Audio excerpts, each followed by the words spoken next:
Chapter 385. Ning Ke spent the whole night looking at the cut marks on the cave wall and touching them carefully like a blind man. His palms turned red and even started to peel, but he still couldn't find any secrets left by youngest uncle. After meditating for 10 whole days, forgetting to eat and sleep for 10 whole days, and forcefully suppressing the anxiety in his heart and pretending to be calm for 10 whole days, he was already exhausted to the extreme. His mental state was very tense, and after such a fruitless night, all these negative things suddenly burst out. His messy black hair draped over his shoulders, and he looked haggard. Looking at the 2 books on his knees, Ning Ke kept muttering to himself. But because his voice was hoarse and weak, no one could hear what he was saying clearly. Sang Sang walked into the cave with water and looked at him worriedly. Ning Ke took the towel and rubbed his face absent-mindedly. When the wet towel was used to wipe off the sticky and dried mud at the corner of his eyes, it tore a very thin cut, which made him frown in pain. The wet towel was cold. His cheeks turned red, not knowing whether it was because of fatigue or pain. The scarlet color appeared on his cheeks, which were slightly pale because of the lack of sunlight. It was not very good looking, but looked very unhealthy, like a person who had been sick for a long time. His mental state was extremely bad, so the efficiency of reading and learning naturally became extremely low. He held the 2 books and tried to read them, but found that he seemed to be reading the classics in the old library, and he became the loser who couldn't cultivate again.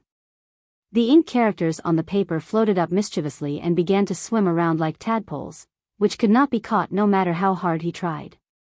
He closed the book helplessly, closed his eyes, and began to review what he had learned a few days ago.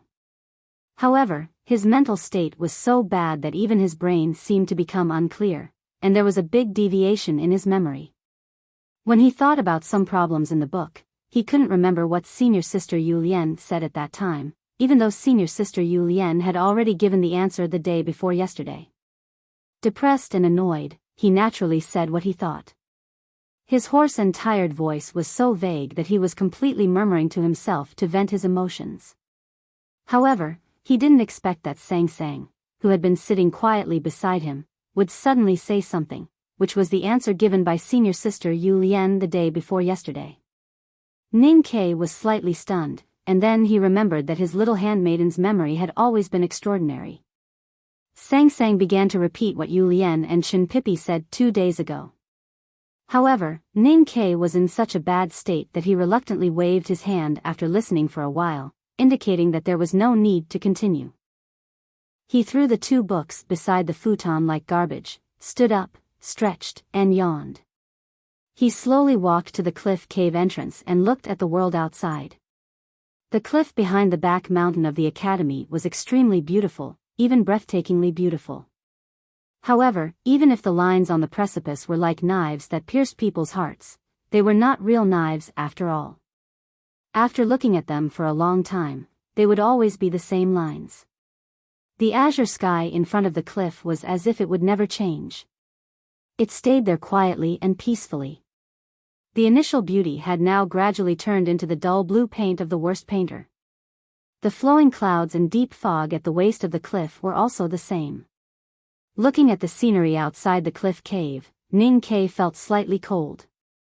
It had only been 10 days, and he had been busy with cultivation these days, so he didn't have much time to enjoy the scenery. Now he was already tired of it. If he was really imprisoned in the cliff cave for 10 months or even 10 years, how could he survive? Just when he began to feel empty, lonely, and cold, there suddenly came a lively sound on the stone path below the cliff plateau. The sound of clothes rustling and footsteps was more of a quarrel. With the addition of these voices, the scenery of the precipice, which seemed to be eternally unchanging, suddenly flowed and became lively for some reason. It had a completely different beauty from before. It turned out that emptiness and loneliness had nothing to do with the scenery, but only with people. It's too hard to climb. It's too terrible. 12th brother said we couldn't come up. I said we should call youngest brother at the waterfall and show our friendship. But you just had to climb up here. 9th brother Beigong Weiyang complained while panting. He angrily waved the antique flute in his hand, as if he wanted to drive all his companions down the cliff. The mountain wind drilled into the flute and then out, making a low whimper, as if it was crying, but more like his panting at this time. Fifth brother wiped the sweat from his forehead and took down the dripping wood chessboard on his back. He looked at him and said with a sneer, "But we finally climbed up." Beigong Weiyang carefully moved 2 steps to the edge of the cliff and looked down. Then he quickly stepped back several steps and patted his chest with lingering fear. He said, "I'm just worried that I can't go down later." Ning Ke was very touched that the 7 senior brothers came together to visit him. He stood at the cliff cave entrance and excitedly waited for them to show concern for him. Unexpectedly, after waiting for a long time, he found that they only cared about bickering. Finally, he couldn't help but remind them loudly, Hey, I'm here." The disciples of the back of the mountain of the academy were often crazy about their own things. In addition, the back of the mountain was too big, so they couldn't see each other every day. Sometimes they couldn't even see each other for dozens of days. But the friendship between fellow disciples would not be weakened because of this. Ning Ke was the latest to enter the sect and was the younger brother. Naturally, he was loved and taken care of by his senior brothers. The senior brothers worried that the youngest brother was imprisoned in the cliff cave and lonely and complained too much. So they specially went to the headmaster of the academy and got permission to visit him. Then they came together. However, when they really saw the haggard and pale youngest brother in the cliff cave, they didn't know what to say. Because no matter from which angle they looked at it, these crazy people in the back of the mountain of the academy were really not good at comforting people. Everyone looked at Wang Qi, because they all knew that he liked thinking, and the most important thing was that he was the 11th and the youngest among all the people who went up the mountain. So this difficult task was naturally given to him. Wang Qi was silent for a long time and silently organized the words in his heart. Finally, he thought of how to say it. He squeezed out a fake smile with difficulty and looked at Ning Ke seriously. He said, "Since the headmaster doesn't stop us from coming up the mountain to see you, then we will come to see you every day. In this way, even if you really can't come out for the rest of your life, it is not too troublesome. You can also take the opportunity to study in peace." Ning Ke's face suddenly darkened and he said, "11th brother, I'm not a wildflower in the forest who only knows how to talk but only knows how to talk. Can you say something auspicious?" Fifth brother hurriedly came forward with the chessboard. He smiled and sat in front of the line at the entrance of the cliff cave. He threw the urn containing the black pieces to Ning Ke and said, "The only way to solve your worries is to play chess." Ning Ke held the urn and said helplessly, "My body can't cross the line. How can I play chess?" Fifth brother thought it was reasonable and reached out to take the urn back. Then he said, "You tell me, and I will let 8th brother play for you." 8th brother lightly flicked the wide sleeves of his academy uniform and floated over like an immortal. Then he sat beside 5th brother and glanced at Ning Quebec. He said, "Youngest brother, although it is to relieve your boredom and amuse you, you have to be serious. Although I am playing for you, I still don't want to lose to him." Beigong Weiyang sneered and said, "I heard that the headmaster gave youngest brother 3 books. Looking at his expression now, I am afraid that he has consumed a lot of energy. How can he have the energy to play chess with you?" Ning Ke thought that this sentence was really appropriate and reliable. Beigong Weiyang turned to look at Ning Ke and said, "Youngest brother, let Shiman and I play a song to help you calm down." Ning Ke was silent for a while and looked at 5th brother. He said, "Senior brother, I will go first." The sound of zither and flute was elegant and distant. The chess pieces fell on the wooden chessboard and made a clear and moving sound. From time to time, 5th brother's angry rebuke and 8th brother's incessant support for Ning Ke could be heard. Countless sounds mixed together and there was no beauty to speak of. It was noisy and indescribable. At this time, the cliff cave was not lonely at all. It was as lively as the vegetable market in the southern city of Cheng, and in the morning. Ning Ke held a black chess piece and thought in a daze, "Is this also a retreat?" He suddenly missed the previous emptiness, loneliness and coldness. 4th brother, who had been silent, finally couldn't stand it anymore. He sternly drove those crazy people out of the cave and then looked at Ning Ke, who was relieved. He said, "Everyone is just being kind." Ning Ke sincerely replied, "I can understand." Fourth brother said again, "What we have learned is not helpful for you to break through. Today, we are here to encourage you. What do you want?" Ning Ke smiled and shook his head. He was going to ask Sang Sang to make tea for senior brothers. Although he was now a prisoner of the academy, there was indeed some good tea in the hut. However, when he looked at Sang Sang, he found that the little girl was standing on the edge of the cliff with sixth brother. They were pointing at the hut and talking about something. Sixth brother kept nodding honestly. When sixth brother walked back to the cliff cave, everyone knew what he and Sang Sang had been discussing. They were going to completely renovate the hut. Not only did they strengthen and renovate it, but the most important thing was to build a rain corridor to directly connect the hut with the cliff cave. If it was on flat ground, such a large-scale renovation project was naturally not a big deal.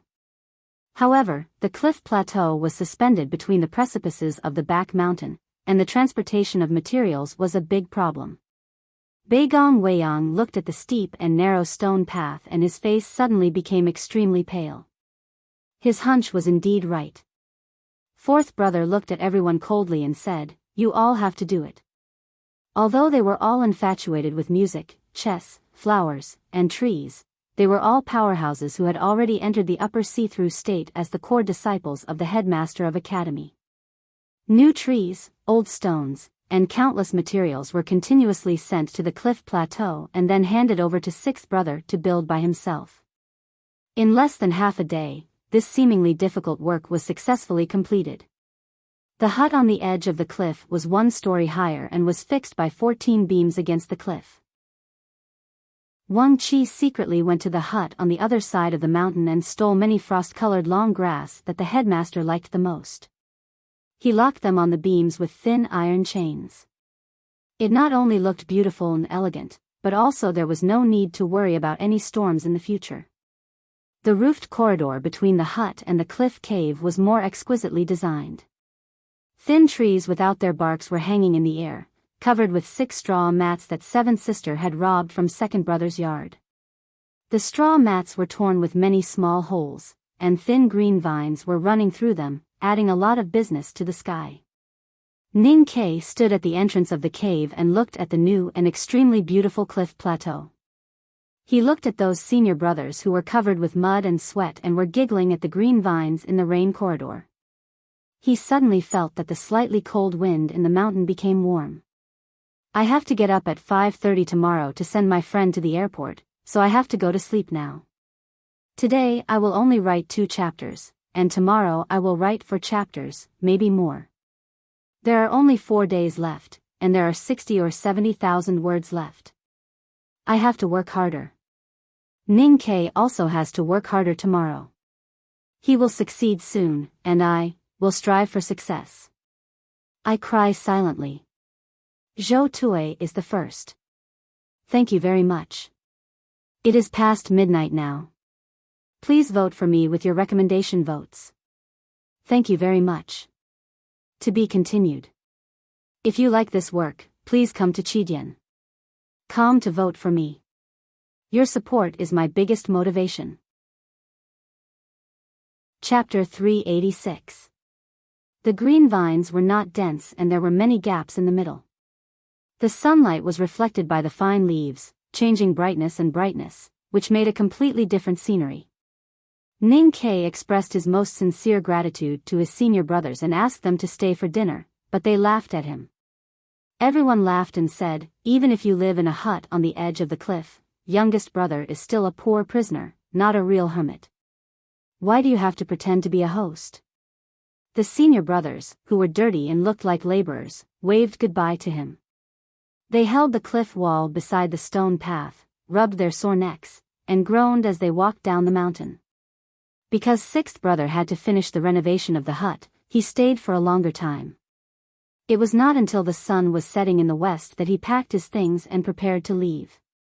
When saying goodbye, Ning Ke asked about the thing he had asked him a few days ago. Sixth brother said, "It's not too difficult to cast 3 knives into one. The design has been completed and the process has been arranged. But you asked for all 3 knives in it, so the blade of the new knife will inevitably be too heavy. It's difficult to meet the requirements with ordinary materials. You need a kind of ball ink powder. The Imperial Court has sent people to the southern mine to dig it, and they should be back next month." He calculated the time and then said, "If the materials are all ready, they should be out before summer." After leaving Min Mountain for the city of Wei, Ning Kei's usual weapon was the 3 slender Pideos. With the 3 Pideos, he killed countless horse gang on the grassland. They also helped him fight all the way from the frontier fortress to Chang and city, into the rainy night of Spring Breeze Pavilion, and then back to the wilderness.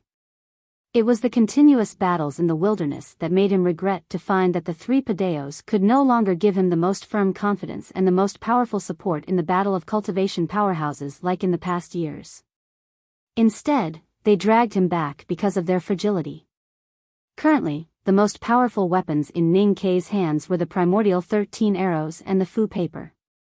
Fourth brother and sixth brother had already repaired the primordial 13 arrows perfectly for him, but he still wanted a suitable close-range weapon. Because of their past relationship and familiarity, the saber was naturally his first choice. A few days ago, Ning Kei had solemnly handed over the 3 slender Pideos that he regarded as his life partners to sixth brother, asking him to help him combine the 3 Pideos into one. No matter how one looked at it, this request did not meet the standards of smelting and casting. It was too simple and even a little boring. Therefore, he didn't hold much hope towards this matter, but he had always held a sliver of hope in the depths of his heart. At this moment, when he heard his 6th senior brother's words, he couldn't help but be greatly pleasantly surprised. Although the 6th senior brother was a man of few words, his heart was as passionate as the fire in a furnace, and his character was as pure as refined steel. He would never speak if he was not confident. Sixth brother looked at him and said with an honest smile, "Junior brother, is there anything else you need to do? Now I can't wait to see what the saber that you have made looks like. How can I have the mood to care about other things?" Ning Kei said with a smile. Suddenly, he saw Sang Sang, who was standing under the green vines in the rain corridor tying the thread. Suddenly, he thought of something and slightly raised his eyebrows. Back then by the Daming Lake in the wilderness, he and Mo Shanshan were still no match for the Tao addict, Yi Hongyu, especially when the depths of the water fish that Yi Hongyu had summoned shone with thousands of rays of light, illuminating the verdant valley and the quiet lake. He actually had the idea that he couldn't fight against it at all. Ning Kei remembered many details of that battle very clearly. But the scene that really left a long time of fear in his heart was the scene of the rising sun on the lake's surface. If Mo Shanshan hadn't used the divine talisman to evaporate the lake water and turn it into mist at the critical moment, which slightly dimmed the light, he would probably have been killed by Yi Hongyu at that time. Later, Ning Kei found out that Yi Hongyu had displayed the divine skill of the West Hill Divine Palace. Even she had just comprehended it for a short time, but it already had such great power. As a disciple of the academy, he naturally had to think about how to fight against the Peach Mountain. As the successor of the youngest uncle, Ning Kei had an innate reason to fight against the West Hill Divine Palace. As a person who had joined the devil, he had to think about how to defeat the powerhouses of Haotian Taoism all the time. Especially after he had destroyed Prince Longqing, he believed that the people in the Divine Hall must be looking forward to defeating or even destroying him. These things would naturally be realized by Yi Hongyu. Ning Kei and Yi Hongyu had fought, talked, and traveled together. He knew that the Tao addict, who was proficient in all kinds of cultivation methods, had an unfathomable state and potential. He also knew that she was probably one of the few cultivators in the world who was proficient in fighting skills and essence like himself. Now his state had suddenly increased and he had made rapid progress. But he felt that Yi Hongyu's progress would definitely not be slower than his. Therefore, he had to think of some ways to narrow the gap between them. The first thing he had to do was to find a way to deal with Haotian's divine light. Ning Kei asked, "Senior brother, there is something that I don't know if it can be made."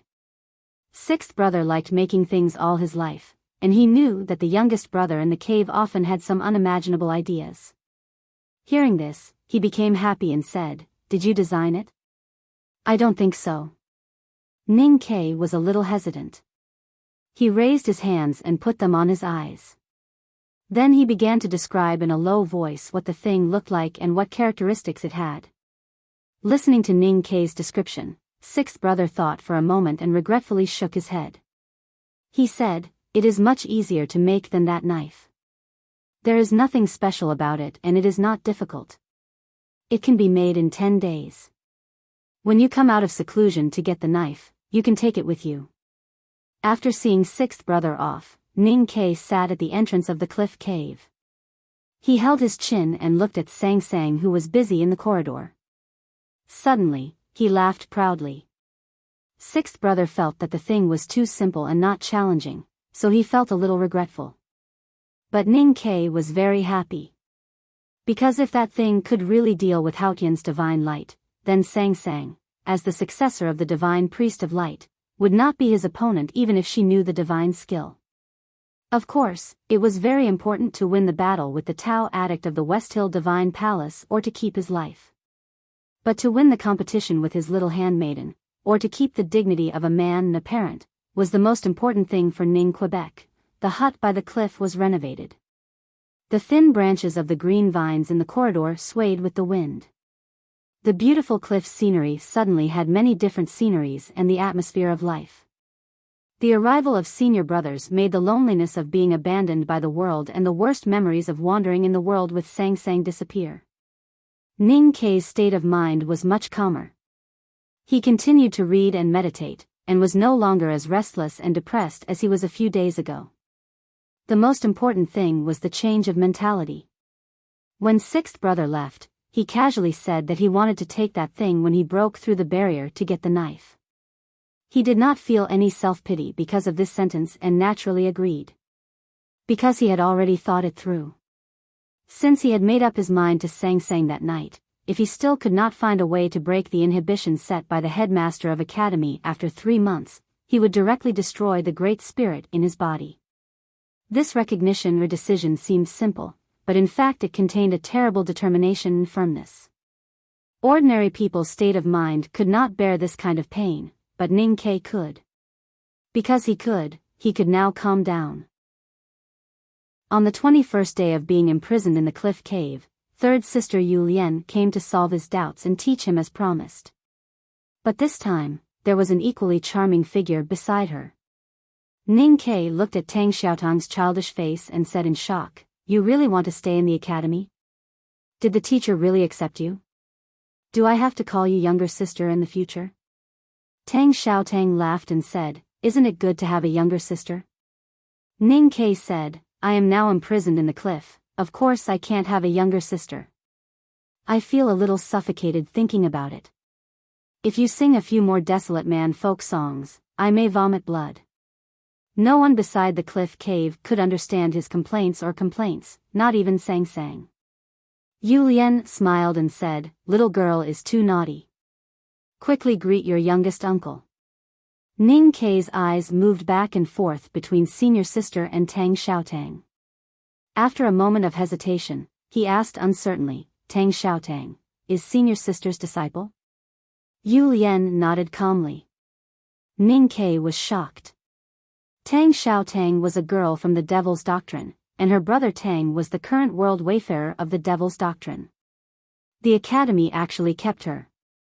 Whether it was the headmaster of the academy accepting her as a disciple, or third sister accepting her as a disciple, it was the irrefutable evidence that the academy protected the Devil's Doctrine in the eyes of the world. Yu Lian looked at Ning Ke and said lightly, "Younger brother, you have seen my disciple, and you also know that her identity is a little special. So try not to mention her in the future." If the news that the academy had accepted a disciple from the Devil's Doctrine as a disciple spread to the world, it would definitely cause a great disturbance. The West Hill Divine Palace and hundreds of millions of Haotian believers in the world would definitely not allow this to happen. No matter how powerful the academy was, it could not defeat the whole world and the omnipresent Haotian divine light in this world. Otherwise, How could those things have happened in the past? Ning Ke thought of the great spirit in his body and youngest uncle who was killed by heaven's punishment. After a moment of silence, he looked at third sister and said solemnly, "That's how it should be." He looked at Tang Xiaotang and found that the girl's childish expression was calm. It seemed that she did not know how much trouble and danger she would bring to the people in this mountain by studying in the academy. He wanted to remind her, but he thought that he had already joined the devil and brought a lot of unsolved troubles to the academy, which forced the headmaster to imprison him here. He could not help but laugh at himself. The Tao addict, Yi Hongyu, and her brother, the world wayfarer of the Jishou Abbey, have seen Tang Xiaotang. We must be careful in the future and try not to let her leave the academy. Ning Ke reminded Yu Lian. Yu Lian said calmly, "Since this girl has become my disciple, how can she leave the academy if she can't kill Yi Hongyu? This is the first chapter for today. I will definitely finish the second chapter before 9 o'clock. I am pressuring myself." To be continued. If you like this work, please come to Chidian.com to vote for me. Your support is my biggest motivation. Chapter 387. Hearing this, Tang Xiaotang opened her eyes wide and asked confusedly, "But I always covered my face with a fox's tail. How could they recognize me?" Yu Lian looked at her new student and said slowly, "Everyone has their own unique mark, especially for cultivators. You can think of it as a smell." Ning Ke did not participate in the discussion. He sat silently in the cliff cave and looked calm, but his heart was in turmoil because of third sister's words. When he was still an ordinary student in the front yard, he met Yu Lian in the sword forest. Yu Lian showed her disapproval when she knew that he wanted to enter the second floor of the academy. She said that if he gave up, she could introduce a powerhouse who was not weaker than Lu Bai to be his teacher. Lu Bai, the sage of sword, was recognized as the most powerful person in the world. Yu Lian lived in the academy and stayed away from people all year round. How could she know a powerhouse who was not weaker than Lu Bai? Ning Ke clearly remembered his shock when he heard this and her sigh of pity when he said that he still wanted to enter the second floor of the academy. What Yu Lian said today sounded ordinary, but it was full of confidence and pride. Because it meant that since Tang Xiaotang was her student, it would be unreasonable if she could not defeat or even kill the Tao addict, Yi Hongyu, in the future. Her expression was still tranquil. She was not deliberately arrogant in front of anyone.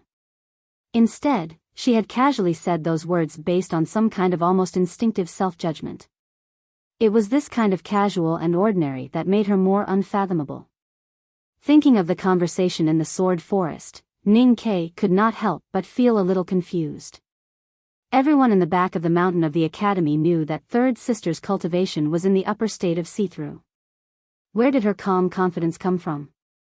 Ning Ke thought about it and finally concluded that it was the common temperament of the disciples in the back of the mountain of the academy. Third sister was ranked only after eldest brother and second brother, so she had the right to be unreasonably confident. He said sincerely, "Senior sister, you are the first person in the back of the mountain to accept a student. Congratulations." Yu Lian said, "It's all the teacher's arrangement." She looked back at Tang Xiaotang and said calmly, "Come and greet uncle." Tang Xiaotang walked to the front of the cliff cave and stood a little outside the line. She stopped smiling and bowed with a solemn expression. Xiaotang greets youngest martial uncle. Ning Ke noticed that the little girl's old fur coat had been replaced by a brand new academy uniform. The old leather boots on her feet had been replaced by a pair of small green cloth shoes, which looked very refreshing. As he was sizing her up, he suddenly heard the three words youngest martial uncle. For some reason, his mood suddenly became extremely comfortable. A moment later, he understood where this wonderful feeling came from. Firstly, he didn't have to worry about having a junior sister. Secondly, he was one generation older than Tang Xiaotang. Wouldn't that mean that the Devil's Doctrine World Wayfarer would have to respect him in the future? The most important thing was that for the academy, youngest uncle was a title with special meaning. There was a youngest uncle in the back of the mountain of the academy. He was the most remarkable figure in the world and a legendary figure that second brother still worshipped. Now Ning Ke had become the youngest uncle in the eyes of the disciples of the next generation.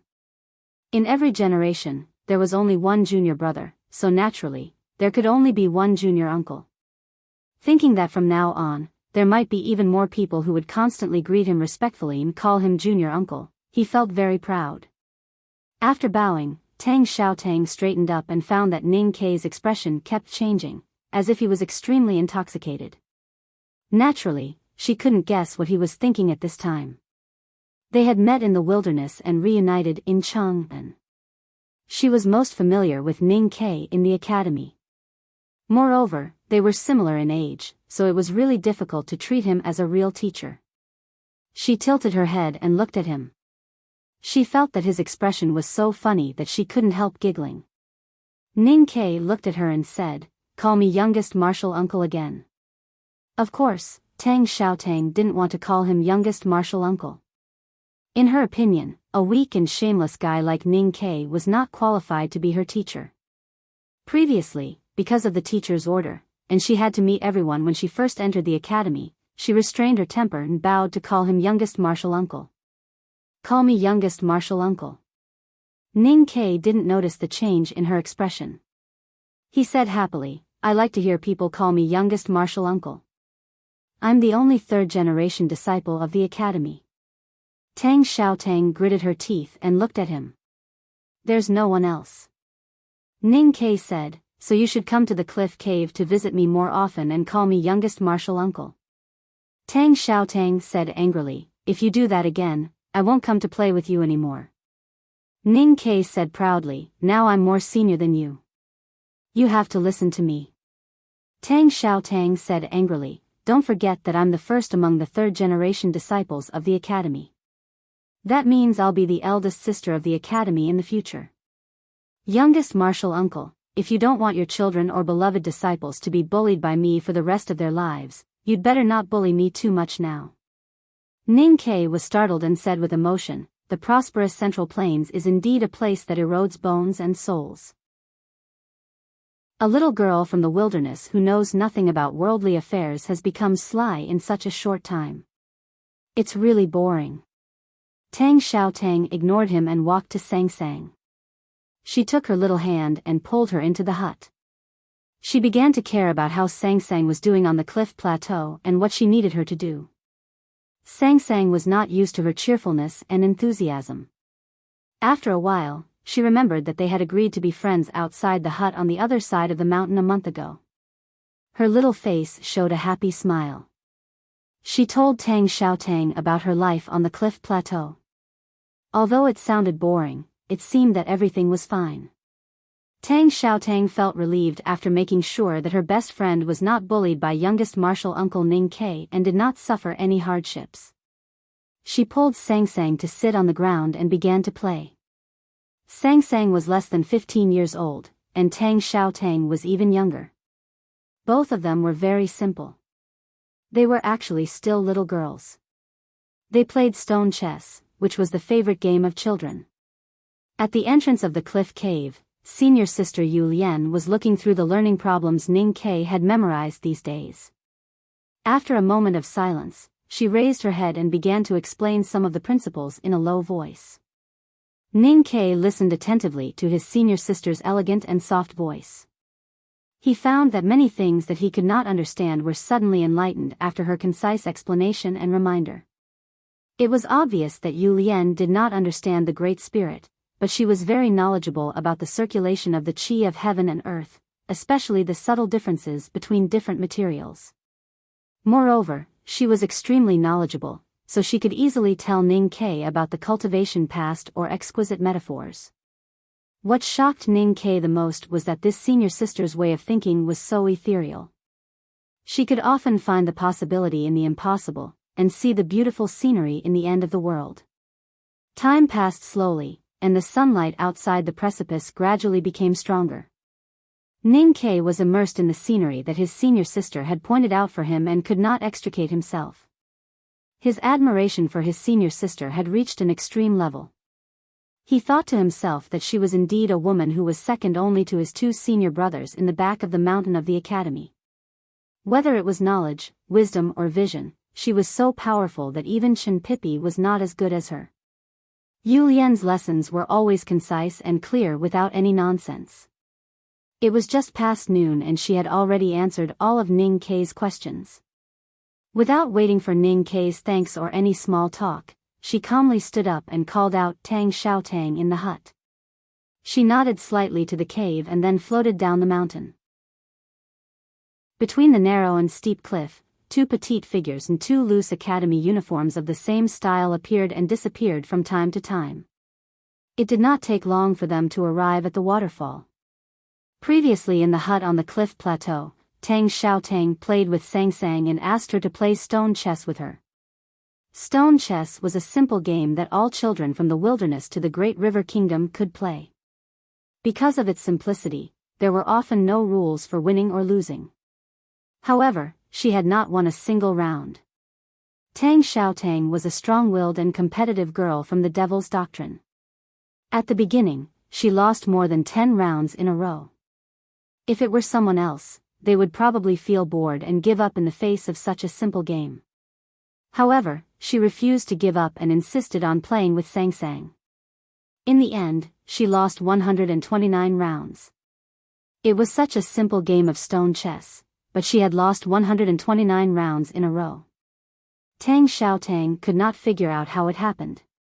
No matter how strong-willed she was, she could not help but show some frustration on her face. She looked at her teacher and asked in distress, "Teacher, am I stupid?" Yu Lian walked slowly from the edge of the cliff to the narrow gorge.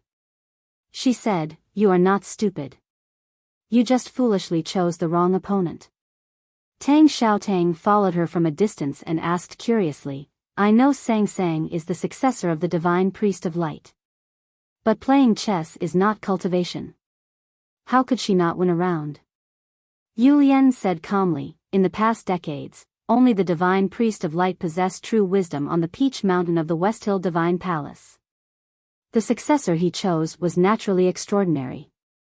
As for why she couldn't even win a single round, it's because she treated you as a true friend. That's why she was very serious."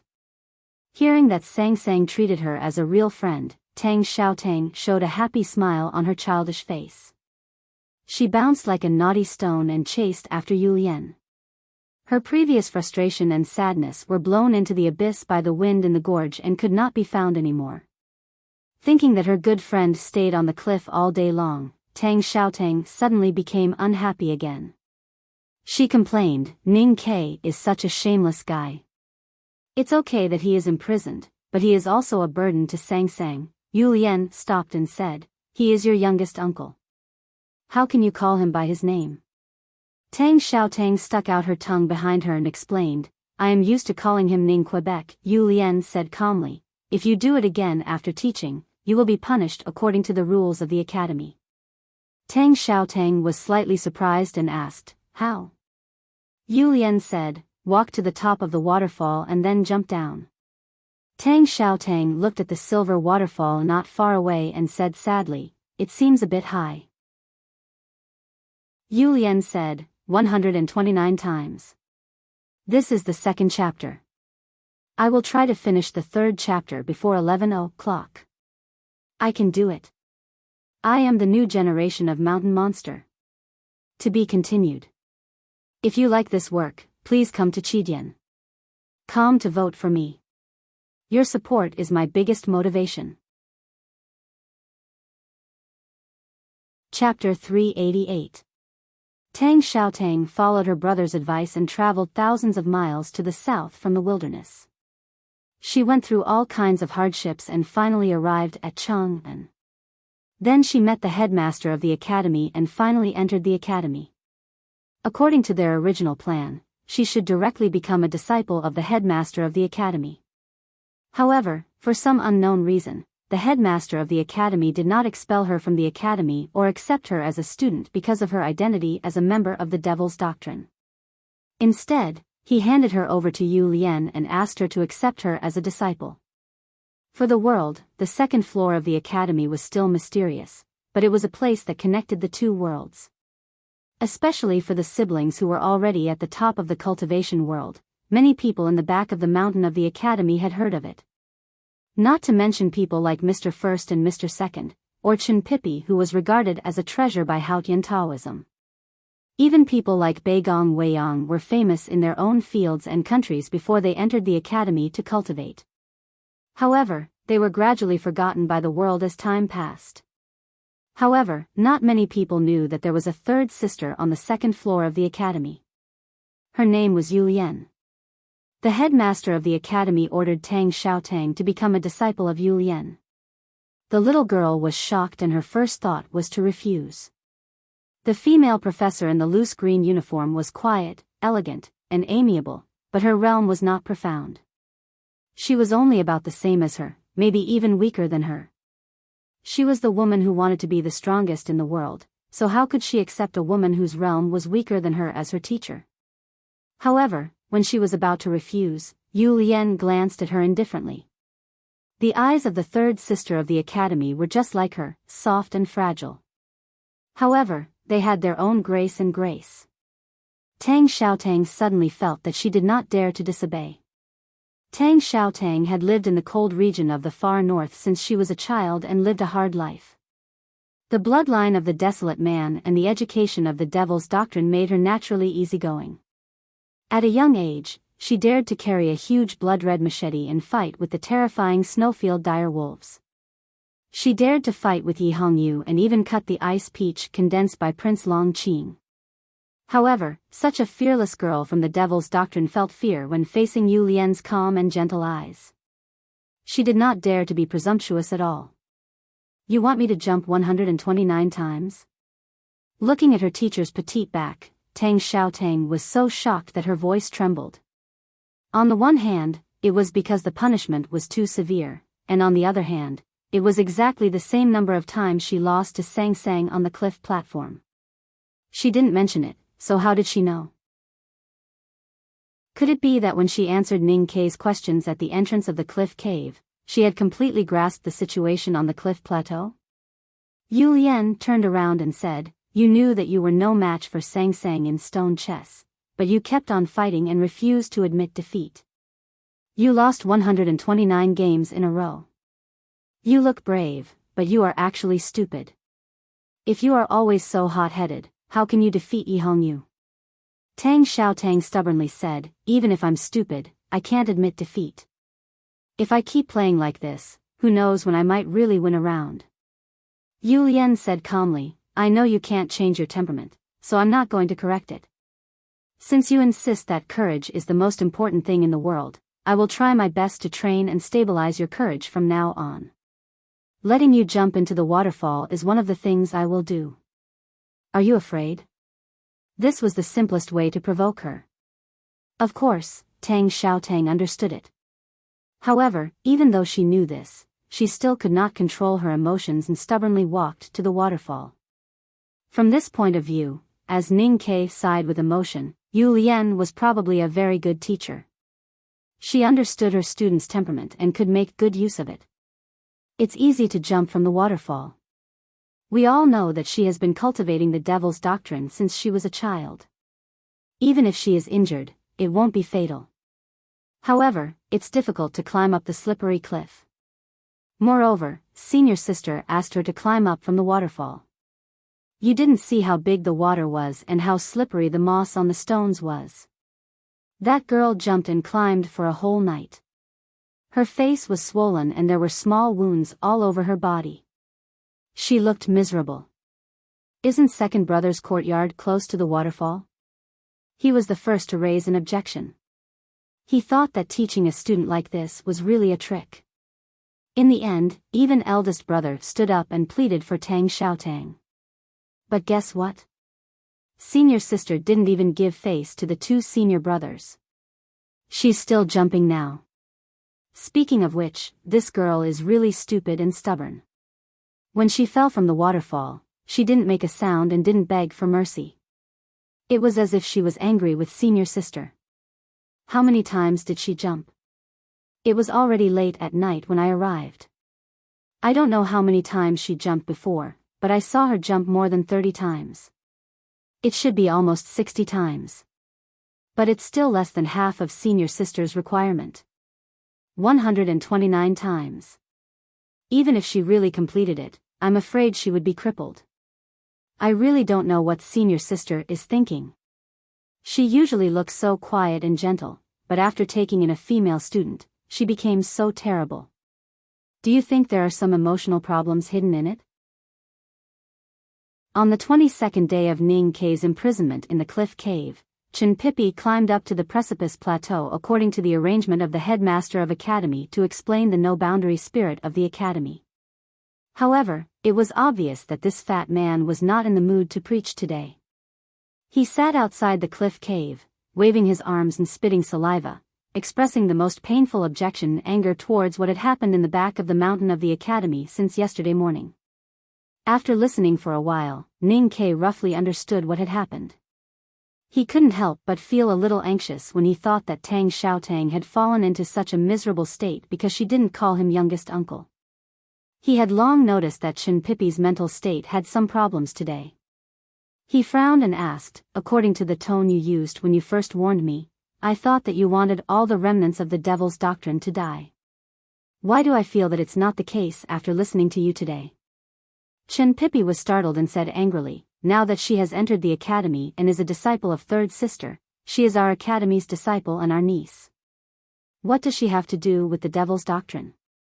If that's the case, then it seems that I should kill you first. Ning Kei sneered and said, come in if you can. Chen Pipi said shamelessly, come out if you can. Sang Sang walked to the front of the cave with a tea tray and silently put down 2 cups of tea. Then she looked at the two separately. The two were a little embarrassed. They picked up the teacups and remained silent. Sang Sang shook her head and said, you'd better change your words. Then she hesitated for a moment and looked at Ning Kei in the cave. She said, I want to see her.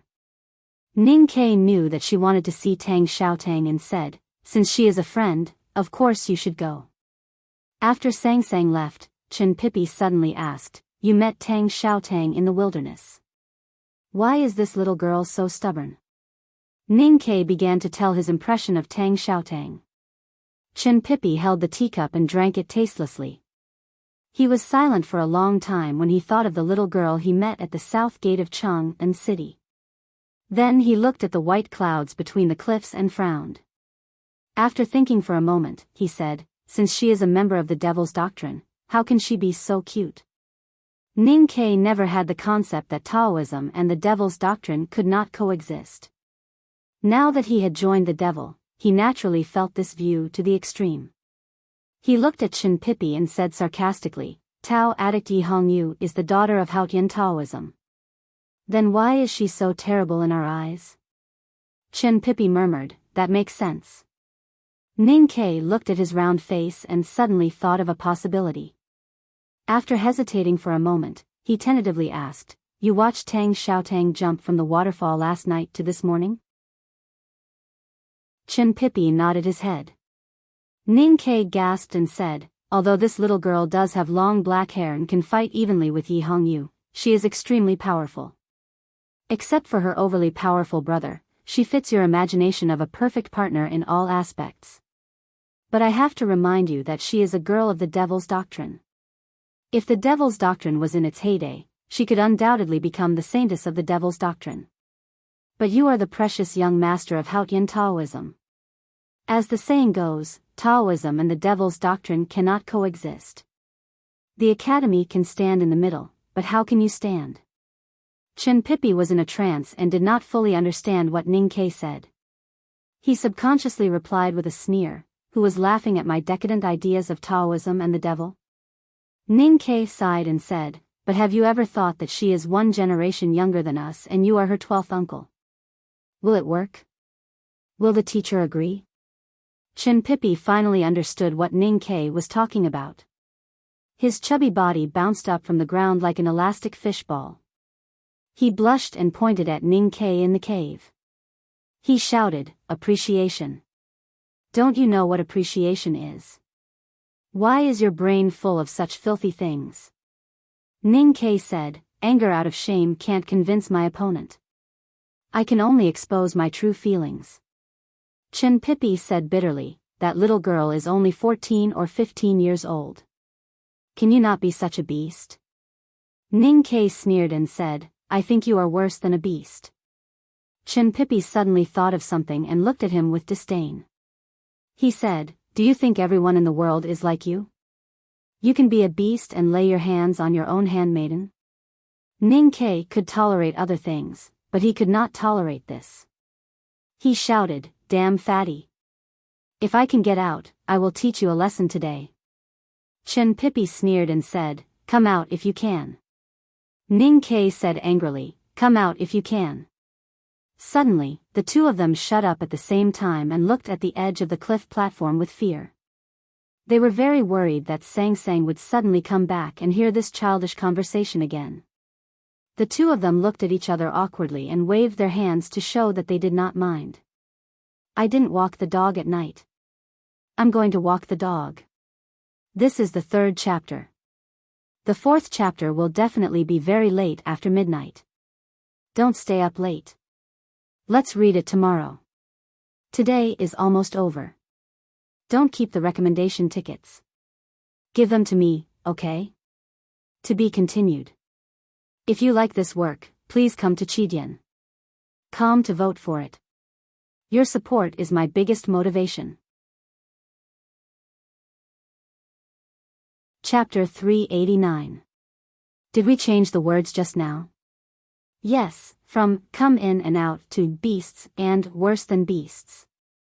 Your little handmaiden won't laugh at us anymore, will she? That depends on whether she hears it or not. What kind of person is third sister? You're asking me? Am I asking the heaven and the earth? What do you want to ask? How did third sister enter the academy? When I was summoned to the 2nd floor of the academy with 6A+ grades, third sister was already everyone's third sister. How would I know how she entered the academy? Can you not tell us about your glorious deeds every time we talk about the history of the academy? I'm really tired of hearing it. But I did get 6A+ grades. Who could get that in so many years? I remember you gave up on 2 subjects during the academy entrance exam and took a blank piece of paper. Forget it. Ning Ke and Chin Pippi sat outside the cliff cave, gnawing on the corn cob cooked by Sang Sang in advance and chatting vaguely. But the process of chatting was as childish and boring as usual. Chin Pippi was in no mood to discuss the no-boundary spirit with Ning Ke because he was worried about whether the little girl from the Devil's Doctrine could escape from third sister's hands. After sitting at the entrance of the cliff cave for a while, he finally could not help but stand up and said seriously, I forgot something important. Ning Ke waved his hand to show that he understood and said with a smile, no matter you are in a hurry to go to the toilet, or the headmaster wants to test your homework, whatever the reason, just go. Chin Pippi smiled awkwardly and was about to walk down the cliff platform when he suddenly thought of something. He took out an old book and threw it to Ning Quebec. Ning Ke took the old book and said in surprise, is this the 3rd book? The headmaster prepared 3 books for him and he had learned 2. He knew that he would see the 3rd book sooner or later, but he did not expect that he would get it so quickly and easily. No. Chin Pippi said, the scholar knew that you were imprisoned in the cliff cave and wanted to see you. He thought that the mountain was too high and wasted his time, so he asked me to bring you a book as a gift to relieve your boredom. Ning Ke looked at the cover of the book and asked in confusion, tea scripture? Chin Pippi nodded and said, scholars say that tea can clear the mind. If you don't have the time or the mood to make tea, you can read the tea scripture.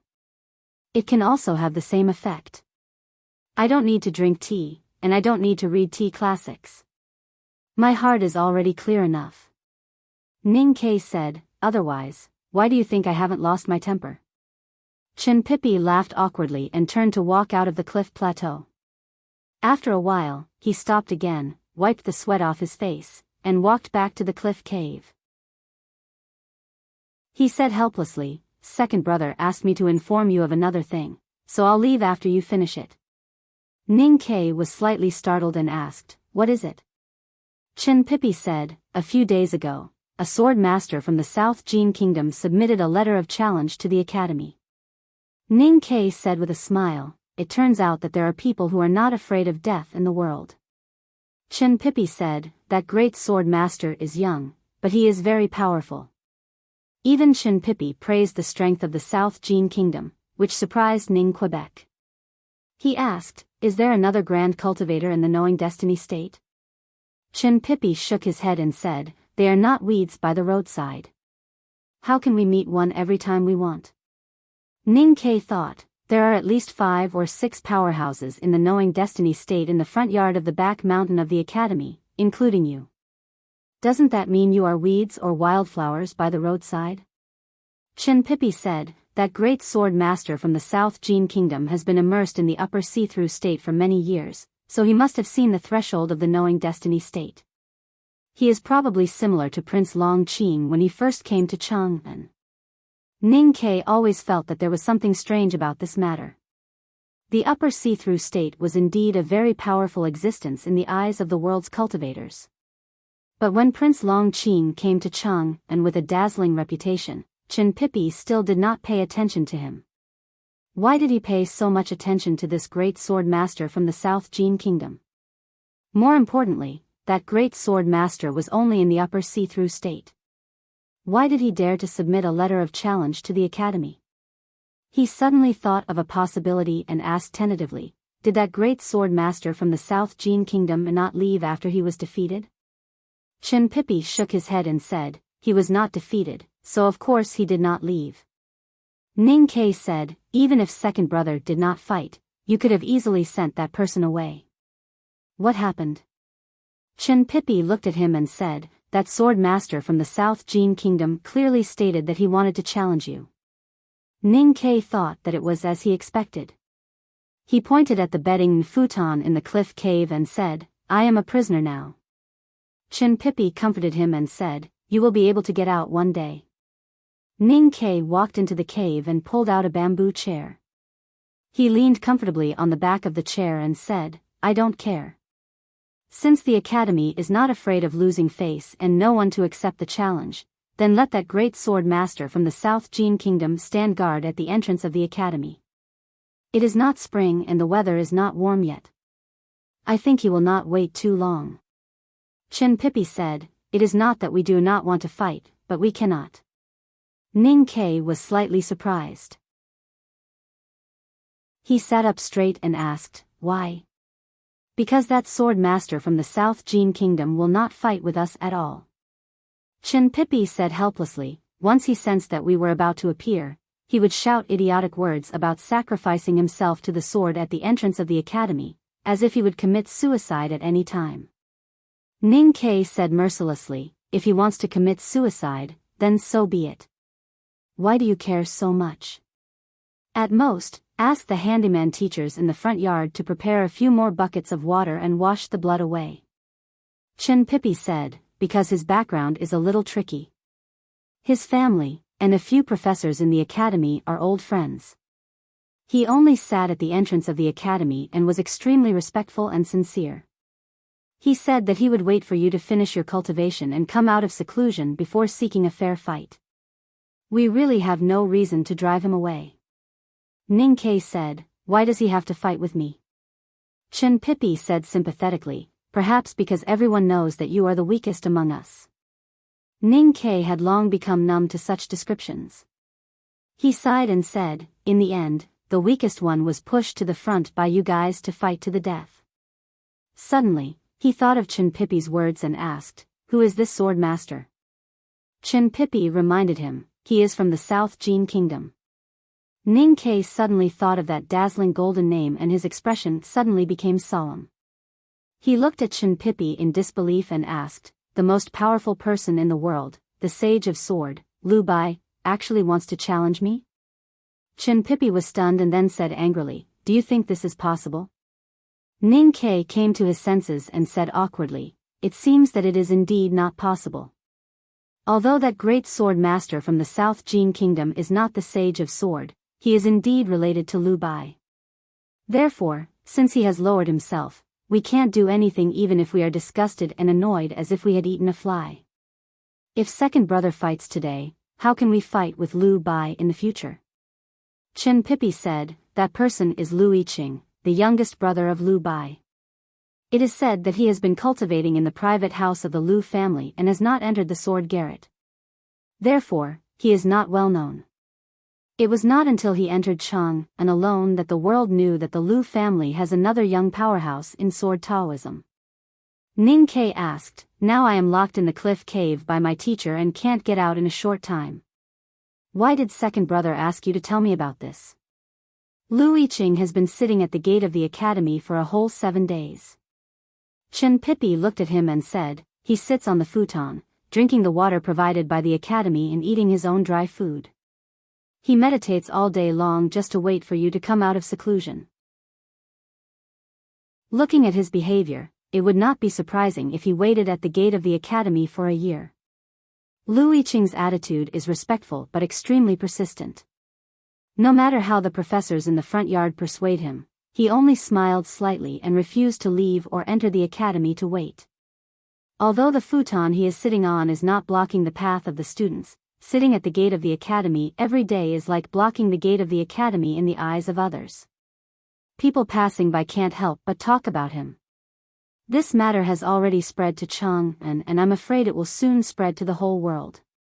Chen Pipi said, second brother is a little annoyed, so he asked me to tell you that a powerhouse has come to challenge you outside the academy. He hopes that you can remove the inhibition and come out of the cave as soon as possible. Ning Ke asked after a moment of silence, what is Lu Yiqing's state and strength? Chen Pipi knew that he was not asking about states like see-through and knowing destiny, but specific combat strength. However, he had rarely fought in his life and could not make an accurate evaluation.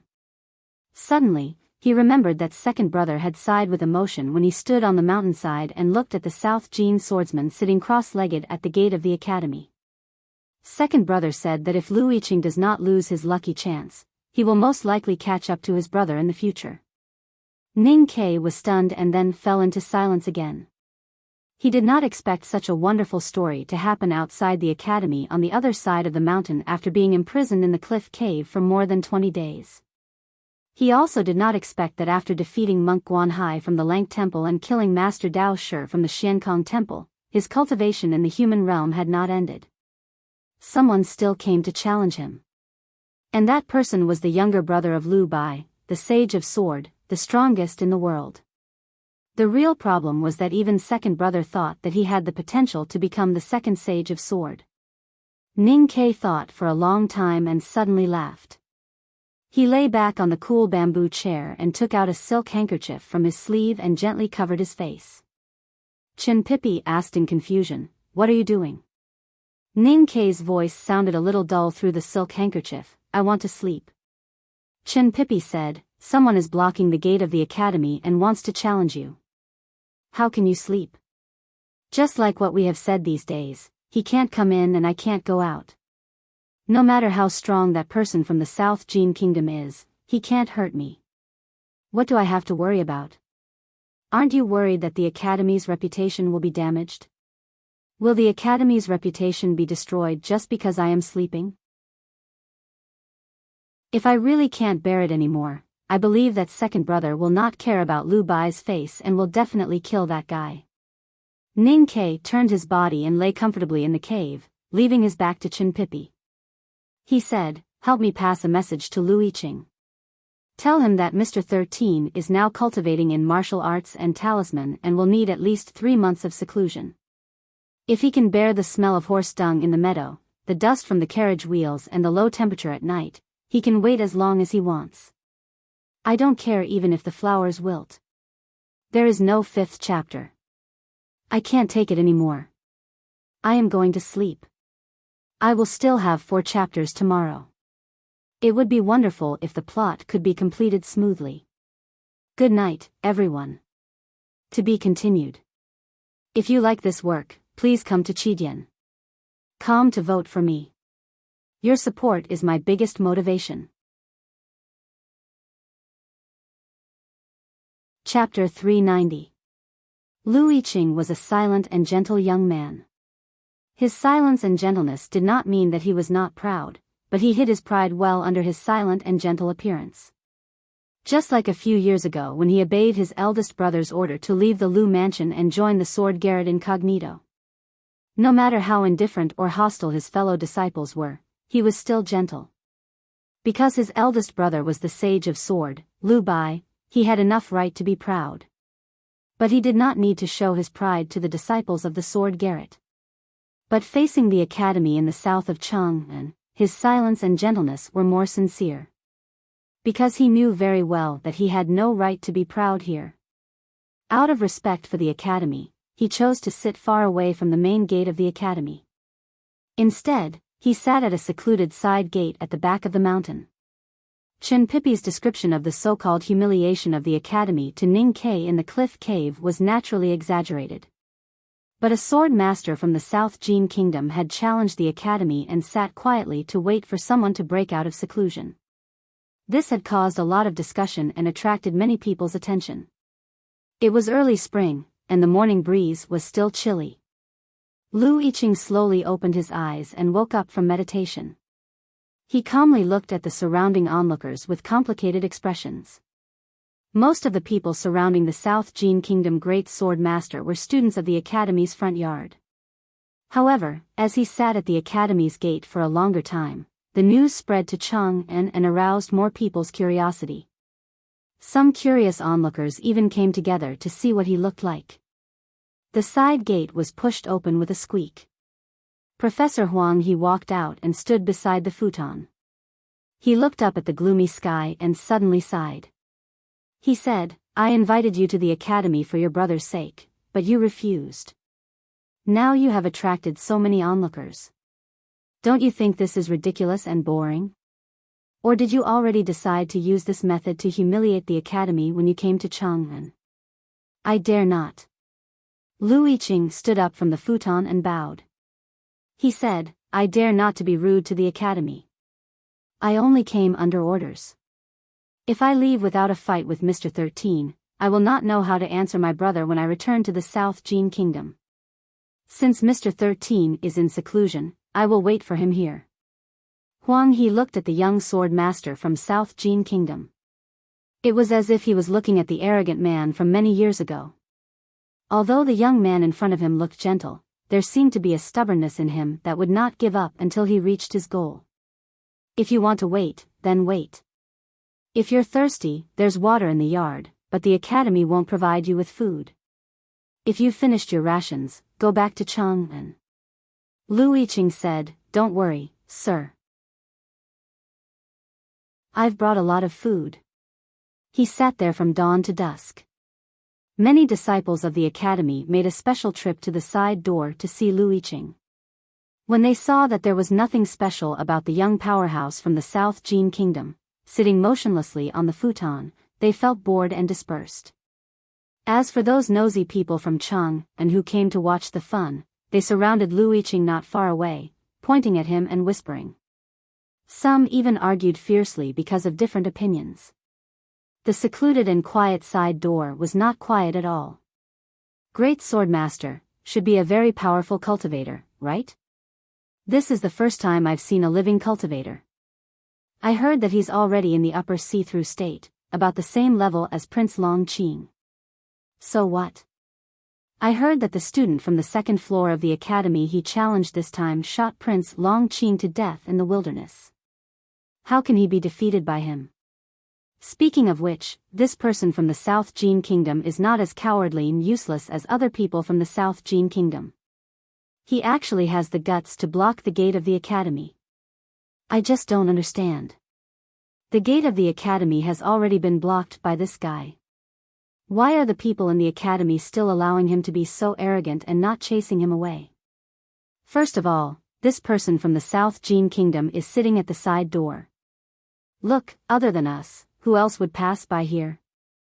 Secondly, since the student from the second floor that he challenged is in seclusion, it's naturally not convenient for the other people in the academy to attack. If the people in the academy attack, wouldn't it be degrading? That makes sense. How long do you think this person from the South Jin Kingdom can last here? 10 days to half a month? Who knows? I only know that when the student from the second floor of the academy breaks out of seclusion, this person from the South Jin Kingdom will not sit there anymore. He will immediately lose miserably and scram back to the South Jin Kingdom. Naturally, the Tang Empire was the most powerful country in the world. The second most powerful country was the South Jin Kingdom. With the support of the West Hill Divine Palace, the South Jin Kingdom dominated the south. They had always been dissatisfied with the Tang Empire. However, the people of the Tang Empire looked at the South Jin Kingdom as if they were always in second place. They were vigilant and even mocked them. It was a rare occasion for the Tangs to have a young powerhouse from the South Jin Kingdom challenge the academy. It was also a rare opportunity to teach the people from the South Jin Kingdom who was the real boss after years of peace. As for whether this person from the South Jin Kingdom could defeat the student from the second floor of the academy, the Tangs did not know who the student from the second floor of the academy was, nor did they know how powerful he was. However, they had never thought that the person from the academy would lose this duel. This had nothing to do with pride and arrogance. It was just a certain aura that flowed in the blood of the Tangs. Before the battle began, they would never think about what would happen if they lost. This was because the goal of the battle was to win. There were no other thoughts other than winning. Day after day, the people of Chang and who came to watch the battle repeated their curiosity, whispered, and argued intensely. In the end, they came to a consensus that this young powerhouse from the South Jin Kingdom might look arrogant, but he was destined to be no match for the person from the academy. He would definitely lose miserably. Day after day, Lu Yiqing sat outside the side door of the academy and received countless gazes. He felt the curiosity and disdain in their eyes, and listened to the discussions of the Tangs and the people from the South Jin Kingdom. However, his expression was still calm, as if he did not care. A wildflower bloomed under the stone steps in front of the side door, signifying that spring had finally come to the world. Lu Yiqing looked at the little flower, and a smile suddenly appeared on his calm face. The smile on his face was gentle, but the smile in his heart was slightly cold. As the younger brother of the Sage of Sword, Lu Bai, and the most outstanding disciple of the younger generation in the Sword Garret of the South Jin Kingdom, he had the right to be proud and confident. Even when facing the academy, he could only bury his pride and confidence deep in his heart. However, how could he not be angry when he heard the discussions of the Tang people? Mr. 13 of the academy, Ning Ke? Before Lu Yiqing left the Sword Garret, the Sage of Sword, Lu Bai, had warned him that he could not lose to anyone other than the first, second, and 12th disciples of the academy. The meaning of this sentence was clear. In Lu Bai's eyes, other than Mr. First, Mr. Second of the academy, and Mr. 12th, whose reputation had been circulating in Haotian Taoism for many years, no one else should be a match for Lu Yiqing. Lu Yiqing was very clear about Ning Ke's current state and strength. How could a person who had just entered the see-through state in the wilderness be a match for his sword? Many cultivation sects in the world still thought of Ning Ke at this stage. In the beginning, they did not understand why the headmaster was willing to accept such a wastrel as his disciple.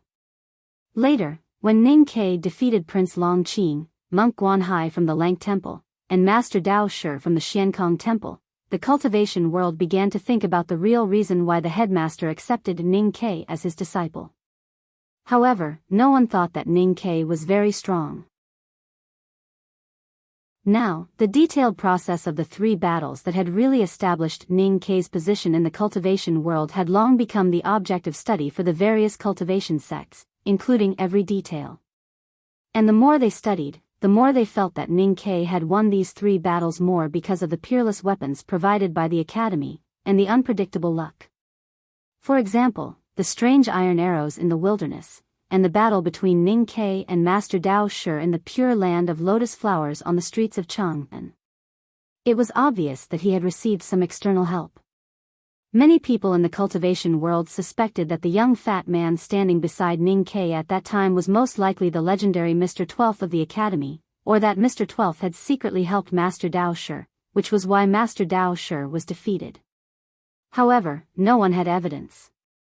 After all, it was Mr. 12th of the academy, and he had such a legendary background. No one dared to stand in front of the stage and raise questions. Not raising questions did not mean that there were no doubts.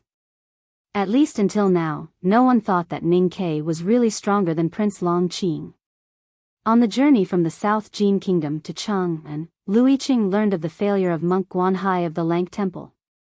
He began to be wary of Ning Ke's means of talisman Taoism. After arriving in Chang'an, he carefully studied Ning Ke's 3 battles. In the end, he came to a conclusion. Other than what the cultivation sect said, he also noticed a very important point.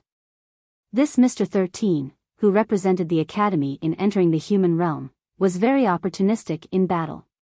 Lu Yiqing had been practicing swordsmanship since he was born. He cultivated diligently and constantly polished his spirit and willpower. He had suffered countless hardships before he had today's status in the sword garret. He had always hated those who only knew how to take shortcuts, or those who were very lucky. And in his view, the guy called Ning Ke was only lucky to be accepted by the headmaster of the academy, which was why he had such glory. Therefore, he had no enmity towards the academy, but he was hostile towards Ning Quebec. And he firmly believed that Ning Ke was no match for him. There were 2 other reasons for Lu Yiqing's endless enmity towards Ning Quebec. The first reason was that even he himself did not realize. That was, when the 2nd floor of the academy opened, he was still practicing hard in the sword school of the Lu family's old residence. He felt extremely regretful about this and felt that he had missed the most precious opportunity. And this opportunity that he had helplessly missed finally fell on Ning Quebec sitting on the futon outside the side door of the academy. He looked at the hateful Tangs not far away.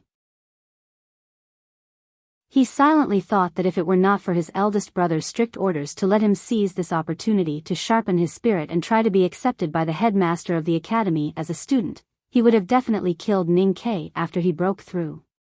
An old woman wearing a blue gown and holding a bamboo broom walked out from the side door. She walked to the side of the praying mat and looked at Lu Yiqing's face from the side.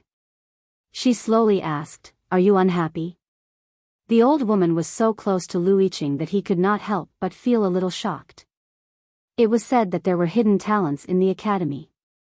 Could it be that this old woman was also an extraordinary sublime being? But he did not sense any fluctuations of psyche power from the old woman. Lu Yiqing calmly replied, "There is nothing to be unhappy about. It's good that you are not unhappy." The old woman in the blue robe walked to the stone steps with her body hunched and began to sweep the ground. Lu Yiqing frowned slightly. He thought that she had clearly seen him sitting here. Why was she not more careful when sweeping and even stirred up so much dust? The old woman seemed to have sensed what he was thinking. She stopped sweeping and held the bamboo broom for a moment to catch her breath.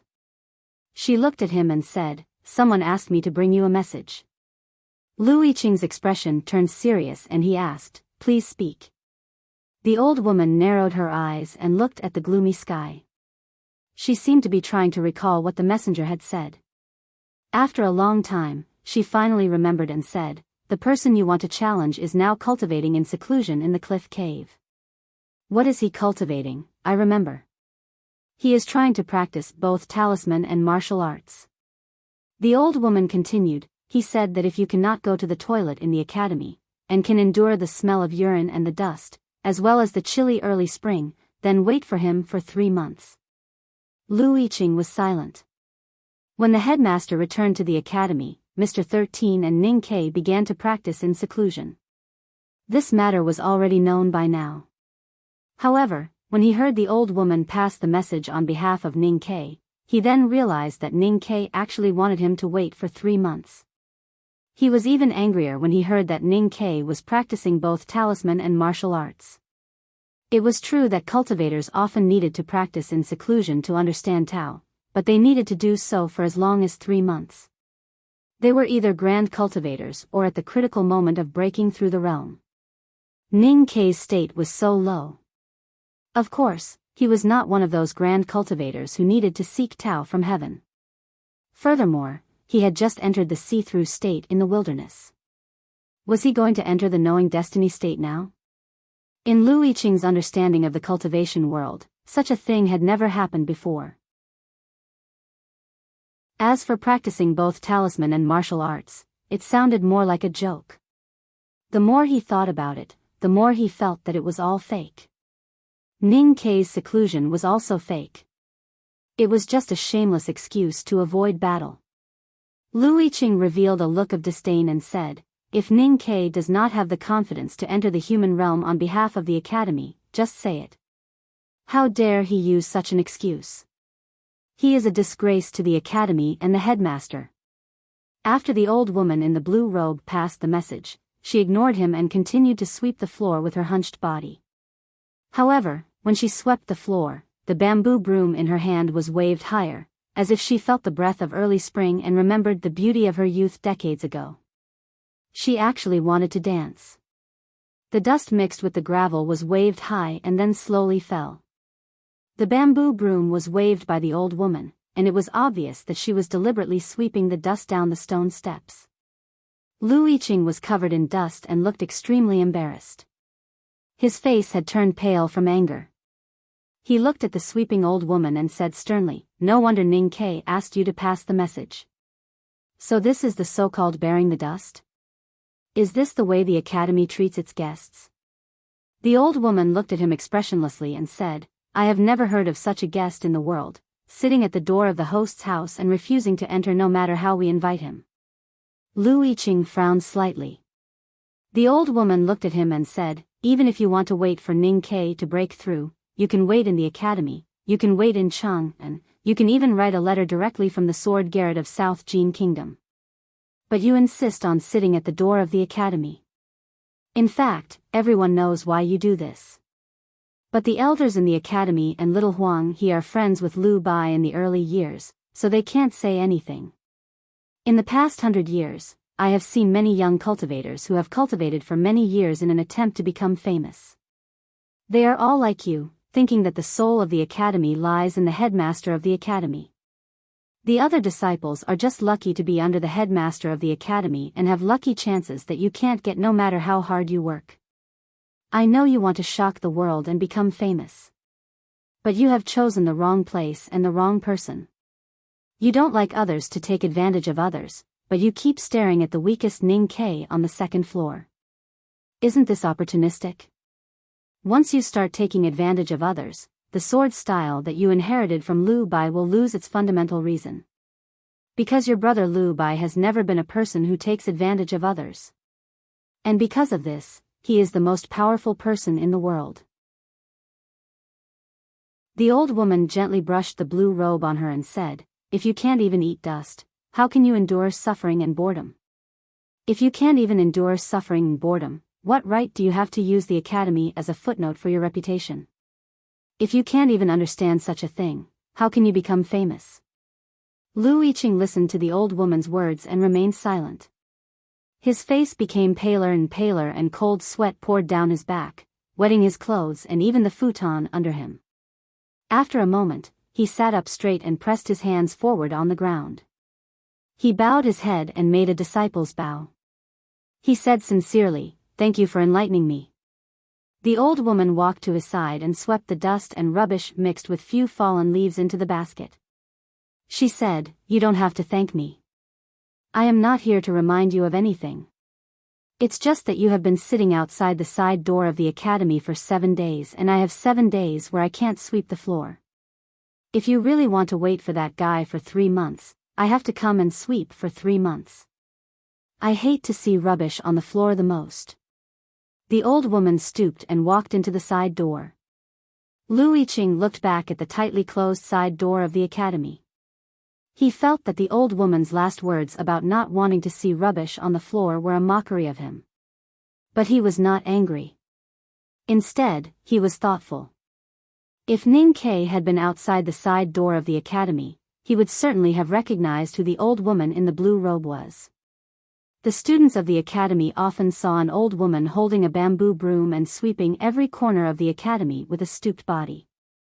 She had long become a page of the academy's legend. Because the old woman was not the steward responsible for the cleaning work, but the only female honorary professor of the academy. She was a big shot in the academy's mathematics department that no one dared to provoke. When Ning Ke entered the academy, he got the only A+ in mathematics. The question was set by eldest brother.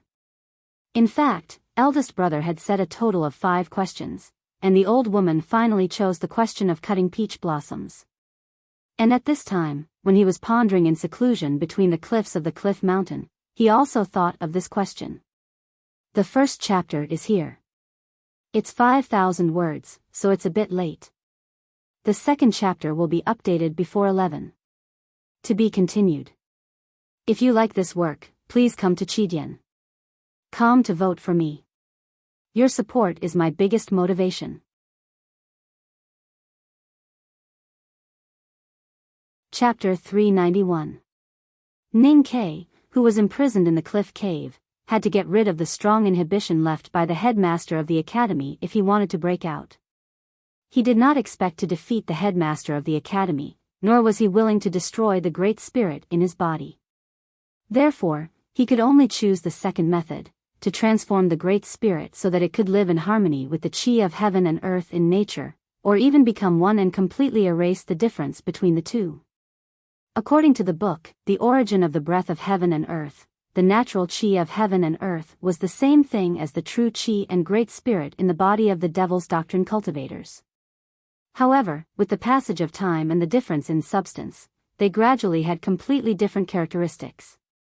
Ning Ke thought that he could go back and use the snow mountain and ocean of chi, the passageway, and the whirlpool to directly decompose the great spirit in his body into the smallest particles and turn it into its original appearance. Then he could use other methods to smear the colors of nature to disguise it as the aura of heaven and earth. However, when he really started to try, he found that he could not even take the first step of this method. After countless painful failures, he finally believed that no one could be the enemy of such a great existence as time. After pondering for several nights, he suddenly realized that the 2 books given to him by the headmaster of the academy were not necessarily for 2 different methods, but should be related to each other. Therefore, he tried to use the no-boundary spirit of the academy to simulate the great spirit into the chi of heaven and earth in nature. Just as Chen Pippi once said, the no-boundary spirit of the academy was the fire, the stove was his body, and the great spirit was the food in the pot. What he needed to do was to use the no-boundary spirit of the academy to control the fire, and use his wisdom, experience, and knowledge as the seasoning to fry the great spirit in his body into a plate of fragrant chi of heaven and earth. After some calculation and deduction, Ning Ke felt that this method should be feasible and immediately began to prepare. The target he chose to simulate was the water talisman that he was most familiar with and the first to understand. He used the fu paper to condense the purest water and carefully observed it for a long time. He carefully analyzed the characteristics of the aura and the smallest differences, and then wrote it down in his notes. At the same time, he did not forget to cultivate the no-boundary spirit of the academy. When he was sure that he had completely mastered all the characteristics and taste of the chi of heaven and earth condensed by the water talisman and had mastered the essence of the no-boundary spirit of the academy, he officially began the transformation. As dusk shrouded the mountain, he sat cross-legged on the praying mat and slowly closed his eyes. When Chao Wu entered the cave, he slowly opened his eyes and stood up from the cattail hassock. The psyche power entered his body and flowed slowly.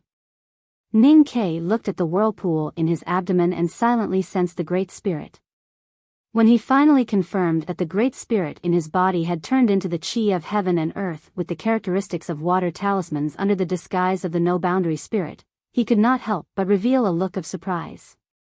After a while, Ning Ke wiped the blood from the corner of his lips and silently looked at the flying dust particles at the entrance of the cliff cave. He recalled the situation when he tried to pass through the entrance but triggered the inhibition and fell into deep thought. Under the disguise of the no-boundary spirit of the academy, the Great Spirit in his body had changed its appearance and become one of the aura of heaven and earth. Why did it still trigger the inhibition of the cliff cave? How did the simple aura left by the headmaster discover that the Great Spirit flowing in his body was still the Great Spirit and not the chi of heaven and earth in the cool breeze and flowing clouds? The morning light shone through the blue sky on the other side of the precipice. Ning Ke squinted because of the piercing light. Suddenly, he thought of something. There was no completely colorless light in the world, not even a completely monochromatic light. At least it was like that in the world he was in now.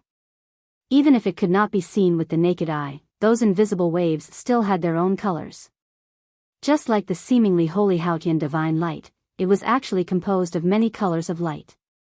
Similarly, in nature, there was no completely monochromatic chi of heaven and earth. The chi of heaven and earth in the cool breeze and flowing clouds, green trees and white stones seemed to be different. In fact, since the creation of the world, the chi of heaven and earth had gone through hundreds of millions of years of precipitation and integration. Although they still retained their respective characteristics, they had already taken on other auras. Only the chi of heaven and earth condensed and summoned by talisman paper or tactical arrays was absolutely pure. Ning Ke walked to the cliff cave and took out a piece of talisman paper after a moment of contemplation. He touched it with his psyche power and made it condense into a fireball, which floated out of the cave with the wind.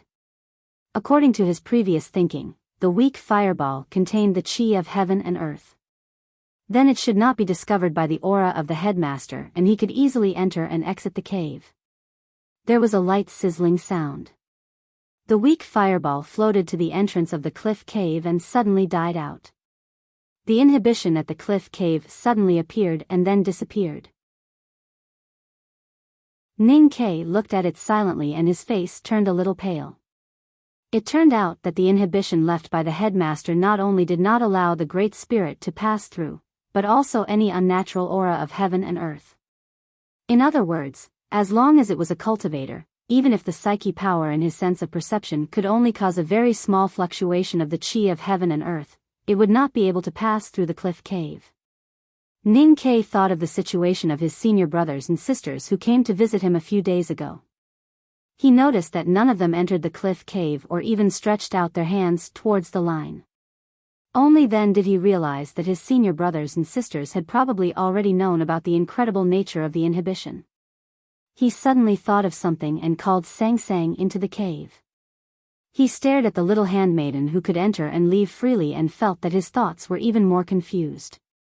If the headmaster's inhibition was targeted at the unnatural psyche power, talisman power, and the devil's doctrine cultivator's genuine chi, then Sang Sang should have left some Taoist aura in her body when she cultivated with the divine priest of light. Why did the inhibition have no effect on her? Ning Ke stopped thinking about it and continued to study how to break through the restriction. After confirming the true meaning of the inhibition in the cliff cave, he realized that if he wanted to simulate the Great Spirit in his body into the chi of heaven and earth in the natural world, then he could not simulate just one of them. He needed to simulate countless kinds of chi of heaven and earth, regardless of the quantity, but all of them must be present. The problem was that there were countless kinds of chi of heaven and earth in the natural world. Even if he had the no-boundary spirit of the academy and could observe the characteristics of various kinds of chi with talismans, how could he simulate all of them with the Great Spirit? The Great Spirit in his body was like a basket of vegetables. No matter how many seasonings were put in, no matter how precise the fire was, could he stir-fry this basket of vegetables into more than 300 dishes? And there was a more critical problem. If I give you a handful of vegetables, can you cook a bowl of roasted pork? Ning Ke looked at Sang Sang and asked. Sang Sang thought for a while and said, "Of course not. But yesterday Mr. First brought a few pounds of fresh pork. If you want to eat roasted pork, I can cook it for you later." Ning Ke did not have too much time to be depressed. He immediately threw himself into studying and solving the problem. The problem left by the headmaster of the academy was too difficult. It seemed that there were only 3 correct answers, but no matter which one it was, it required a lot of courage. Some of the answers could be seen clearly, but found that there was an extremely complicated code attached to the answer. With his current state and ability, it was impossible for him to solve the code, because the code vaguely pointed to the origin of the world and the composition of nature. It was also at this time that he thought of the old woman in the blue robe in the front yard of the academy. In the mathematics question of the Academy's entrance exam, Xia Qingyun first used the method of exhaustion and got an almost infinite number. However, Ning Ke directly got the result at one glance, so he got the only A+. Ning Ke was very good at studying, or rather, he was good at taking exams. Exams like mathematics were often a showcase of one's talent. Therefore, he had always looked down on his peers who did not know how to use formulas and answer questions. They only knew how to do calculations. But now he did not have a ready-made formula, nor could he find any skills, so he could only pick up the stupid method that he used to look down on and try to solve it by force. Solving by force was exhaustion. The so-called exhaustion was complete induction, trying the answers one by one. As long as he had enough time and patience, he would eventually find the only correct code. Ning Ke tried to solve the inhibition of the cliff cave by force, but there was a small difference from solving the code. This was because he needed to find the characteristics of countless kinds of qi of heaven and earth, and to model the Great Spirit in his body into them. This was equivalent to finding countless passwords and then combining them together. Only in this way could he see the final answer. This method was very violent and beautiful, but in fact it was very clumsy and helpless. The word exhaustion in exhaustion was a characteristic of this method. However, from another perspective, it could also be understood as the solver had exhausted all of his wisdom and could not find any other way to solve the problem. That was why he used this method in an extremely sad and sorrowful manner. In the following days, Ning Ke began to use the exhaustion method to analyze and simulate the qi of heaven and earth. He did not know how many kinds of qi there were, but he did not rush to touch the inhibition. Because he was very clear that this must be an extremely complicated and even magnificent project. Not to mention 3 months, even 300 years would not be enough to see the result. But he still kept trying. Because he had only given himself 3 months. If he did not put in his best efforts in these 3 months, he would have a lot of regrets when he remembered that he had destroyed the Great Spirit in the past. Ning Ke became more and more silent in the cliff cave. He did not have time to comb his hair, which scattered behind him, making him look a little depressed. His face became more and more haggard, but the luster in his eyes became brighter and brighter. Chen Pipi often came to visit him. Looking at him now, he could not bear to let him torture himself like this, nor could he bear to let him give up halfway. So he just stayed silent like him. Other senior brothers and senior sisters also came to visit and gave all the herbs and food they collected to Sang Sang, so that she could cook them at any time to keep up the spirit of youngest brother. Tang Xiaotang cultivated with Yu Lian, but she was still miserable. She held Sang Sang's hand and complained when she could occasionally play on the cliff. But when she looked at Ning Ke in the cave, she felt a little ashamed. Just like that, the days passed day by day, and spring gradually deepened. Chapter 3, Try to Get Out Before 1. To be continued. If you like this work, please come to Chidian.com to vote for me. Your support is my greatest motivation.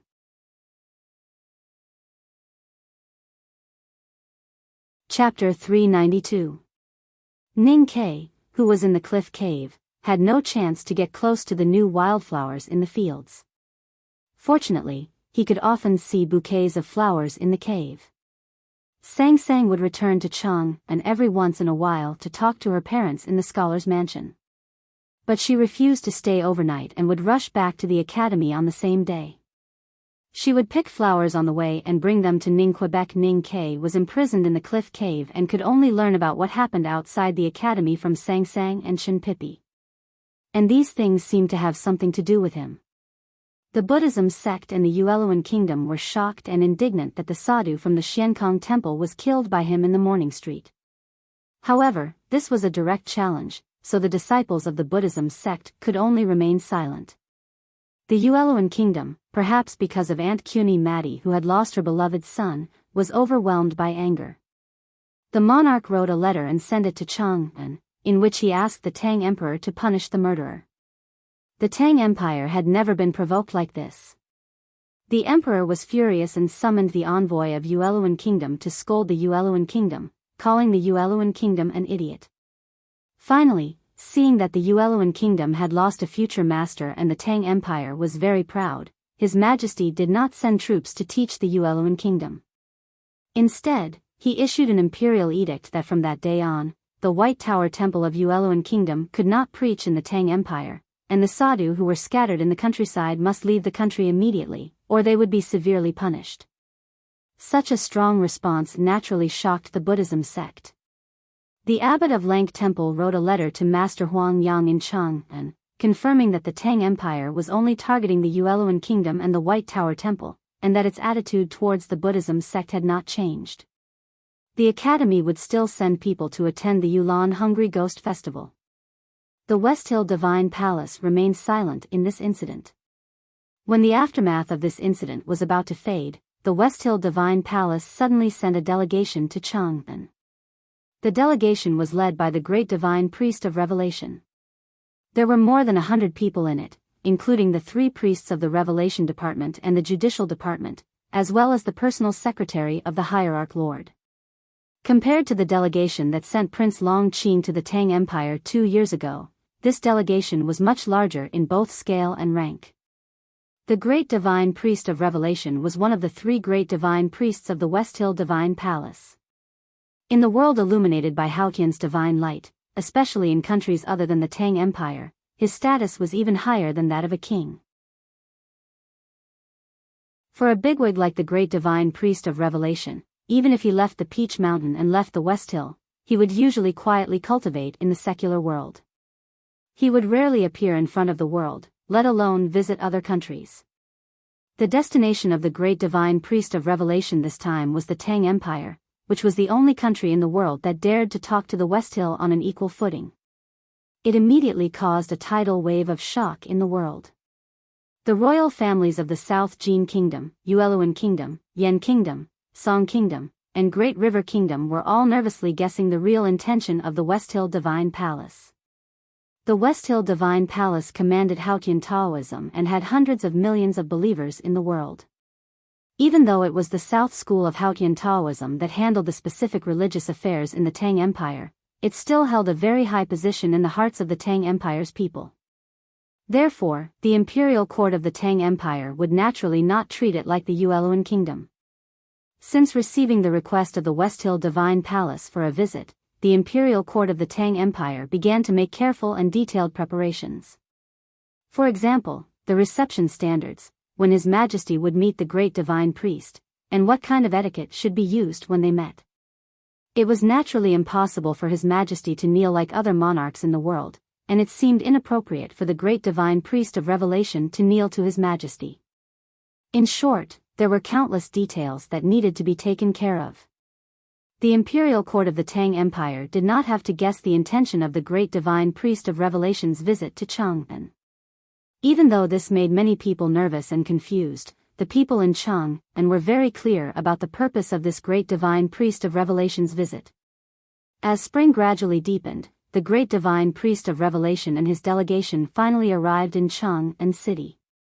After going through a series of complicated and meticulous procedures, the West Hill delegation completed the visit on the surface, but they did not intend to leave. The great divine priest of Revelation lived in the Southern Gate Temple. The reason for this was that the real matter of the West Hill delegation's visit to Chang'an City had not been completed. To be more precise, the person that the great divine priest of Revelation was looking for had not been found yet. The emperor and ministers of the Tang Empire did not care about this matter at all, because the key to this matter was the academy. The person that the great divine priest of Revelation was looking for was also in the academy. She was serving her young master in the cliff cave. One day, the great divine priest of Revelation suddenly appeared in the mansion of Zheng Jing, the grand secretary of the Imperial Library Pavilion. Even though Zheng Jing was a first-grade Grand Secretary of the Tang Empire, he was so excited that he almost fainted when he suddenly found the great divine priest of West Hill, who was highly respected by the believers of Haotian, in front of him. One day later, the priest of the Revelation Department, Qing Lishue, tentatively asked Li Qingshan, the nation master of the Tang Empire, if the great divine priest of Revelation wanted to enter the academy to visit the headmaster of the academy. After thinking for a while, Li Qingshan agreed to ask him in the academy. Half a day later, Li Qingshan brought back some bad news for the West Hill delegation. The headmaster of the academy said that if the great divine priest of Revelation wanted to visit the academy, it would not be a problem. After all, Li Qingshan had been here before.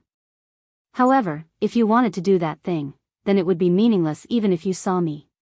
Because whether the little girl went to West Hill or not, her parents could not control it, and neither could I. The person who could control it would not know when he would come out. If the West Hill delegation just stayed in Chang'an City, especially the great divine priest of Revelation, as time went by, the countries would become more and more anxious, and things would become a little awkward.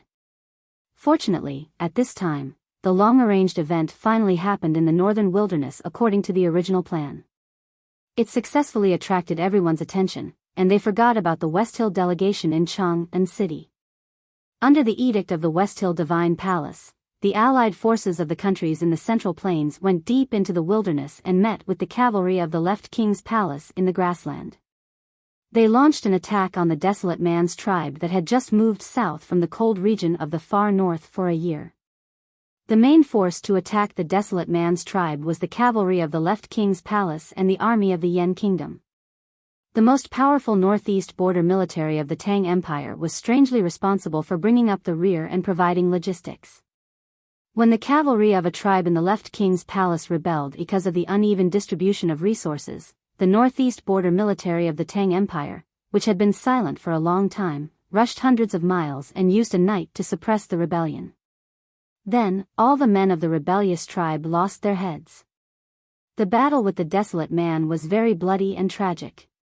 However, when people saw the battle report, they found that the most bloody and tragic scene still happened in the hands of General Xiahou. This great General Xiahou, who was known for his ruthlessness and strength, continued to seize military exploits one after another, winning wave after wave of praise from the great Tang court. According to the judgment of many people in the court, when great General Xiahou retired after autumn as promised, he would definitely receive the highest honor. Lu Yiqing had been sitting on the futon outside the side door of the academy for more than 2 months. He was covered in dust and looked haggard, but his eyes were extremely bright. After talking to the old woman in the blue robe of the academy, he sat on the futon and meditated for 3 days and 3 nights. He did not drink or eat, but he did not choose to leave. Instead, he became more and more silent. It was also when he opened his eyes again that his eyes became brighter, like a sharp sword that had been washed by spring water, rippling with a sense of clarity. Even when he was meditating, his state actually increased. Many people in the cultivation world were watching the side door of the academy. Many people already knew that Ning Kei's retreat was to cultivate talisman and martial arts at the same time. No one had heard of what it meant to cultivate talisman and martial arts at the same time, and few people believed that anyone could do it. They could easily tell that Ning Kei finally realized that his state was too weak after a series of victories, so he chose to cultivate in seclusion. In the West Hill Divine Kingdom, because the great divine priest of Revelation had left with the diplomatic corps, and because of the rebellion of the divine priest of Light, which had been buried in the darkest depths of the scriptures, Peach Mountain seemed a little lonely. And the Jishou Abbey, which was far away in the deep mountains, was already used to this kind of loneliness. Therefore, when a soft sounded in the hut where the 7 tomes of arcane was enshrined, the sound was so clear. The Sun hand scroll, in the middle of a piece of paper, still had the lonely name of the Tao addict, Yi Hongyu. But a name in the inconspicuous corner had disappeared without a trace. A middle-aged Taoist priest stood in front of the Sun hand scroll with a somewhat complicated expression. Haotian's divine light shone on the world, and the Sun hand scroll recorded the names and states of all the cultivators in the world. When a cultivator's name completely disappeared, there were only 3 possibilities. That cultivator had already crossed the iron threshold and broken through the 5 states. Or that cultivator had died and everything was for naught. Or, someone had used an inhibition to block the way of heaven from looking down. But who could have such an incredible ability? Of course it was the headmaster. The middle-aged Taoist priest sighed with emotion and remained silent. For example, They wanted to see who was more powerful between the students of the second floor of the academy and the brother of the Sage of Sword. Or they wanted to see Mr. 13 of the academy beaten like a dog. In short, many people looked forward to the day when Ning Ke broke out of seclusion. The West Hill Diplomatic Corps in Chang'an and the great divine priest of Revelation who was meditating in the Southern Gate Temple were also waiting for him to come out. But no one thought that Ning Ke might not come out in this lifetime. It was already late in the spring. The wisteria in the roofed corridor on the cliff plateau was lush and green, blocking all the sunlight, making the entrance of the cave extremely quiet. Light purple flowers were in full bloom between the branches, extremely beautiful. Ning Ke walked to the entrance of the cliff cave and casually tied up his loose hair. He leaned against the stone wall and looked at the greenery in front of him and the green fields beyond the clouds in the distance. He said, "Only a destitute and desperate person with no passion for life can torture himself like this. So this is what it means to exhaust oneself." Sang Sang walked to him and looked at the hanging purple flowers in the roofed corridor. She thought that her daily care had finally paid off. She said happily, "I heard that the fruits will be more beautiful in autumn. Those fruits are long, like beans, and the stew is delicious." Ning Ke said, "Autumn? Then we definitely won't be able to see it." Sang Sang suddenly froze and asked in surprise, "Young master, can you go out now?" Ning Ke said with a smile, "The meat has been stewed. The only thing left is to add the beans and stew it. It's almost ready. Today's 3 chapters have cost me 11,000 yuan. But I have to continue writing. There must be more, but it will definitely be early in the morning. Don't wait for me. Go to sleep. To be continued. If you like this work, please come to Chidian.com to vote for me. Your support is my greatest motivation."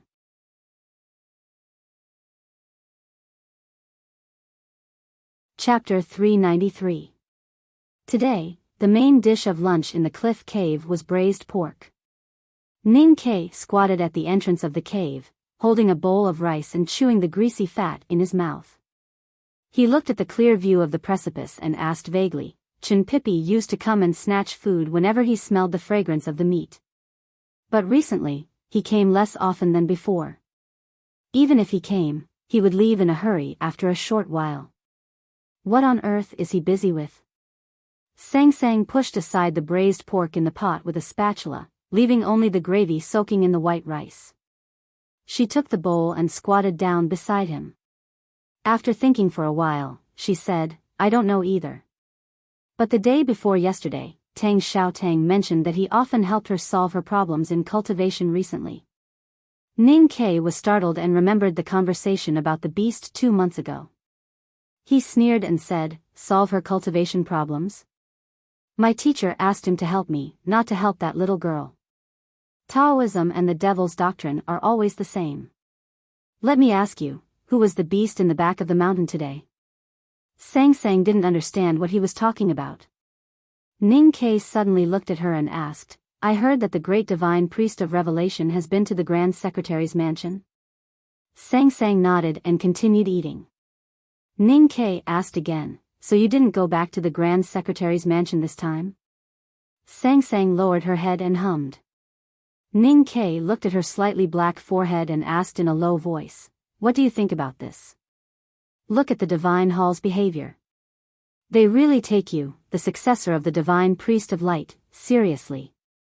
I have never heard of any successor of the Divine Priest being so valued by the Divine Hall.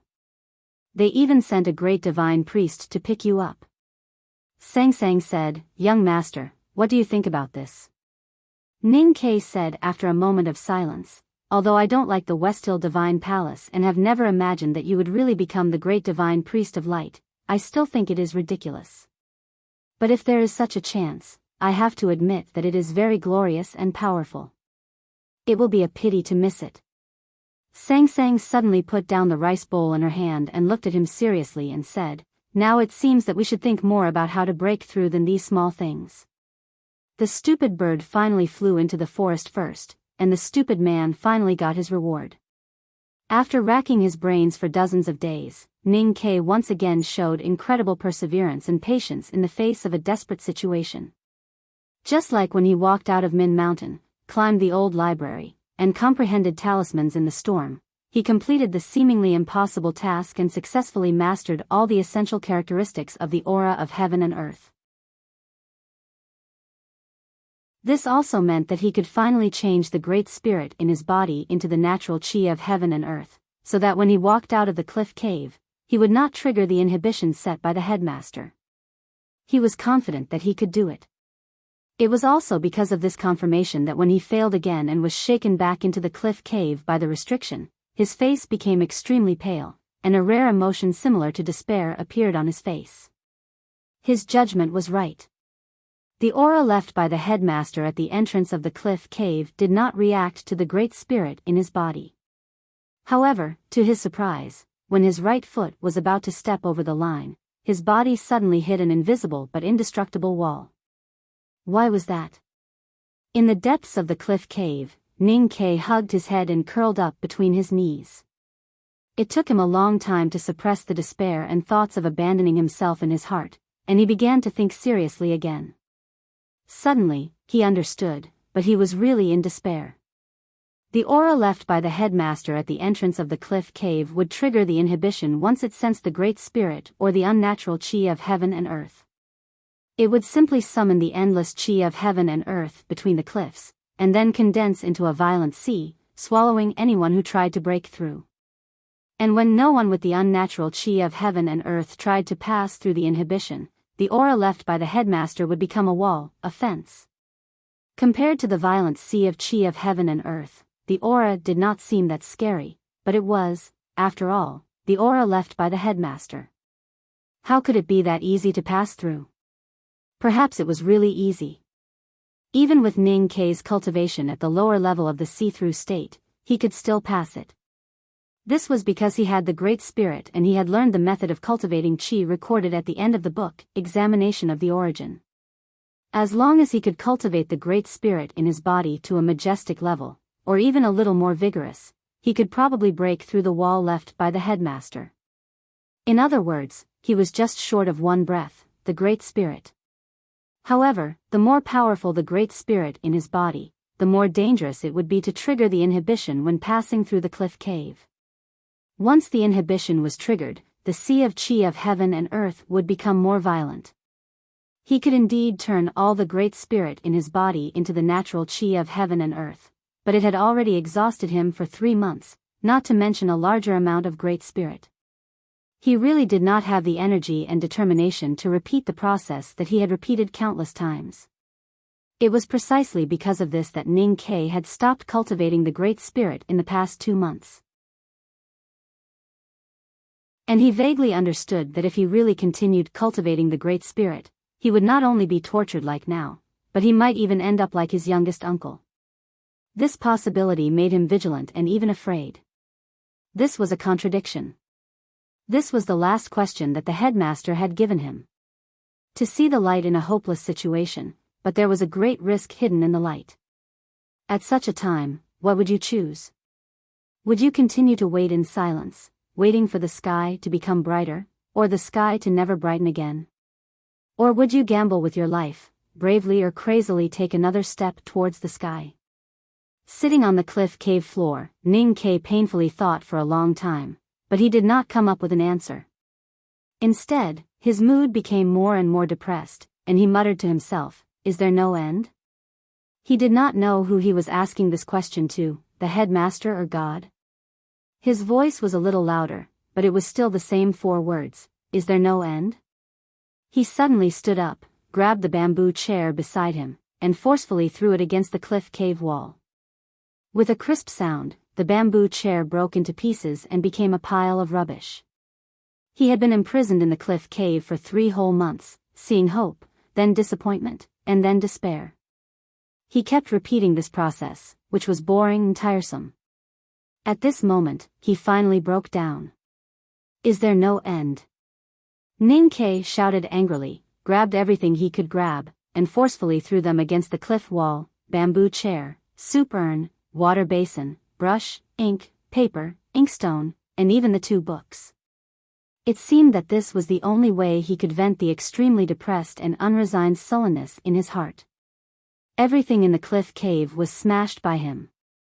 A bunch of wildflowers that Sang Sang had picked from the waterfall on the other side of the mountain yesterday was scattered on the ground by him. He fell down among the flowers, looking lonely with his head down, looking extremely pitiful, like a lost child who could never find his way home. Suddenly, he remembered his first encounter with the headmaster of the academy. It was on the balcony of the building of pines and cranes, and it ended with an unreasonable blow from the headmaster of the academy with a short stick. Ning Ke still did not understand why a bigwig like the headmaster of the academy would lose his composure like a street vendor, stamping with rage and hitting his own student with a stick. At this time, he finally understood how the headmaster of the academy felt at that time. It was also that blow from the headmaster of the academy that reminded him of the real principles of the academy. The academy taught its students that if they were sure that their actions were correct after careful consideration, then they should not be afraid or evasive when encountering difficulties. Instead, they should move forward bravely and use all means to uphold their own principles. This was the principle of the academy. In other words, when the enemy was too powerful to be reasoned with, then there was no need to reason with it. Ning Ke raised his head and looked at the exit of the cliff. At this moment, he did not think of any predecessor, because the only predecessor on this path was youngest uncle, and youngest uncle had finally walked down the path of destruction. He thought of the powerhouses of Haotian Taoism, starting from the Tao addict Yi Hongyu, to the great divine priest on the Peach Mountain, from the world wayfarer Yi Su who carried a wooden sword on his back, to the legendary Abbey Dean of the Jishou Abbey who wore a fluttering indigo robe, until finally his eyes fell on the clear blue sky outside the cliff. I will continue to cultivate the Great Spirit, and I will try again. I don't care if I will trigger the inhibitions set by you, teacher, and I don't care what I might encounter in the future. He murmured, because I don't want to stay here anymore. I want to go out. Fuck you. Sang Sang was washing dishes in the hut when she heard the sound of things falling in the cliff cave. She quickly wiped her hands and was about to go and have a look when she heard these words again. She could not help but feel slightly surprised. She thought to herself, you are locked in the cave for seclusion. How did that Aunt Dada of the Buddhism sect in the Yueluan kingdom offend you? She walked to the entrance of the cliff cave and was about to go in when she saw the mess inside. Ning Ke was sitting on the ground with his legs crossed, looking peaceful, like a statue sitting on the ancient ruins. In the past 2 months, Ning Ke had been trying to transform the Great Spirit, but he had never cultivated it. The vortex deep in his lower abdomen was as calm as a small pond. At this moment, the Great Spirit seemed to have clearly sensed his determination and slowly flowed. Perhaps because he had been lonely for too long, when the Great Spirit flowed, it completely ignored Ning Ke's psyche power and suddenly began to speed up, faster and faster. In the end, the vortex in Ning Ke's abdomen began to shake and spin almost crazily. The calm small pond suddenly became violent, as if it was about to roll up a storm. The chi of heaven and earth in the cliff cave came from all directions like a slanting wind and drizzle, and then desperately poured into his body. Ning Ke could clearly feel the current situation and could not help but feel a little frightened. He thought that if he allowed so much chi of heaven and earth to pour into his body, he would very likely explode and die, just like those who were selected as disciples by the devil's doctrine and died tragically at the first stage. For a moment, he wanted to stop the violent vortex in his abdomen. But he did not know whether it was because he could not stop, or because he was so eager to regain his freedom that he wanted to risk his life to bear the consequences of this sudden situation. Anyway, he did not sit down. Feeling the chi of heaven and earth continuously pouring into his body, Ning Ke's face turned slightly pale and his body trembled slightly. But he still sat firmly on the ground with his legs crossed and did not move at all. The breeze between the cliffs seemed to have sensed the abnormality in the cliff cave and swept over with a whistling sound. It turned into a gale with wind and gravel, passing through the cliffside huts and roofed corridors and directly pouring into the cave. Sang Sang held the stone wall at the entrance of the cave and struggled to stabilize her body. She looked inside worriedly and wanted to shout loudly to wake Ning Ke up. But in such a strong mountain wind, she could not open her mouth at all. Ning Ke closed his eyes and sat quietly in the cave. His mind was completely focused on the soaring Great Spirit in his body, and he did not know what was happening outside at all. His clothes fluttered like a battle flag in the wilderness. The mountain wind whistled in the cliff cave, and the pieces of the bamboo chair, brush and inkstone that he had smashed earlier directly floated up and circled around his body in the air. Occasionally, they would hit the wall of the cave and become even finer pieces. The stone wall of the cliff cave looked extremely hard, but under the intensive impact like a storm, the outermost layer of the stone wall gradually cracked, and many stone chips rustled and fell. On one of the stone walls, 4 vague words appeared. The chi of heaven and earth between the cliffs entered the cliff cave with the wind and kept pouring into Ning Ke's body. In an instant, it filled all the acupoints in his snow mountain and ocean of chi. Then it poured into his body and kept filling and occupying, unwilling to give up any place, even the smallest acupoint. Ning Ke felt that his body was swelling, as if he had become a bag full of wine. He even felt that his hair and eyelashes were filled with the chi of heaven and earth. The whirlpool in his abdomen became bigger and bigger, and the speed of the edge naturally became faster and faster. He even faintly felt the pain of his internal organs being cut open. He knew that if he allowed this situation to continue, he would explode and die from the continuous influx of the chi of heaven and earth. But he still did not stop, and just silently muttered the 4 words, waiting for the arrival of the last moment. Just when the chi of heaven and earth completely filled every part of his body and began to invade his real body, in a very short moment, Ning Ke used his strong willpower to resist the nausea caused by the shaking of his sense of perception and the extremely terrible pain, and let his psyche power fall on the whirlpool in his body.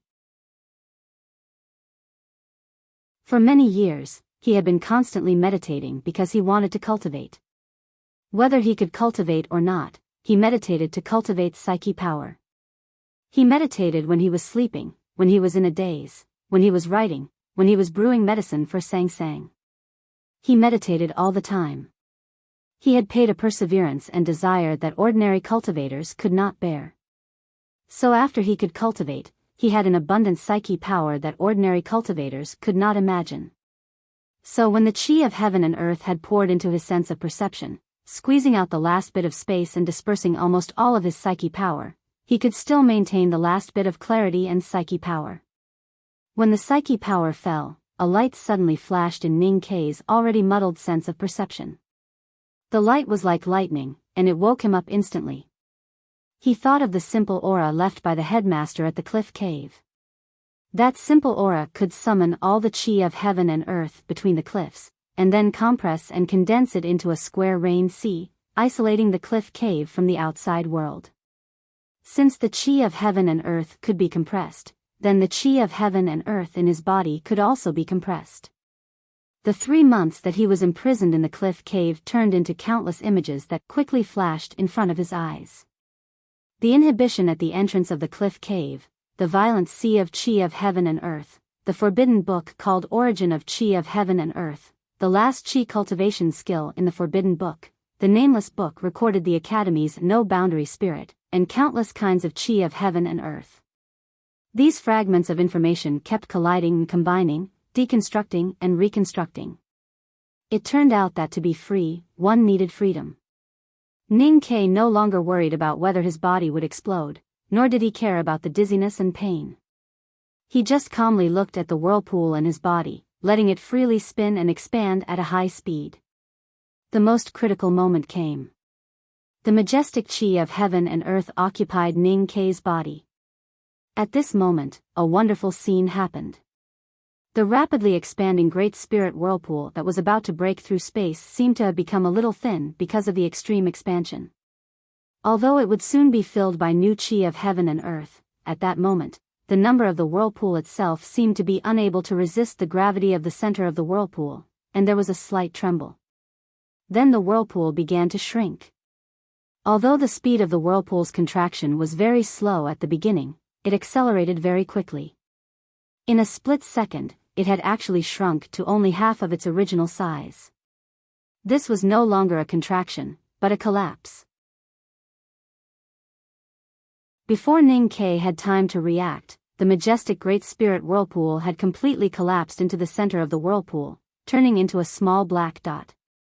The Great Spirit in his body flowed back with the collapse of the whirlpool, leaving every bone, every nail, every strand of hair, and every eyelash, all pouring into that small dot. There was only silence in the empty space. There was no sound, no movement.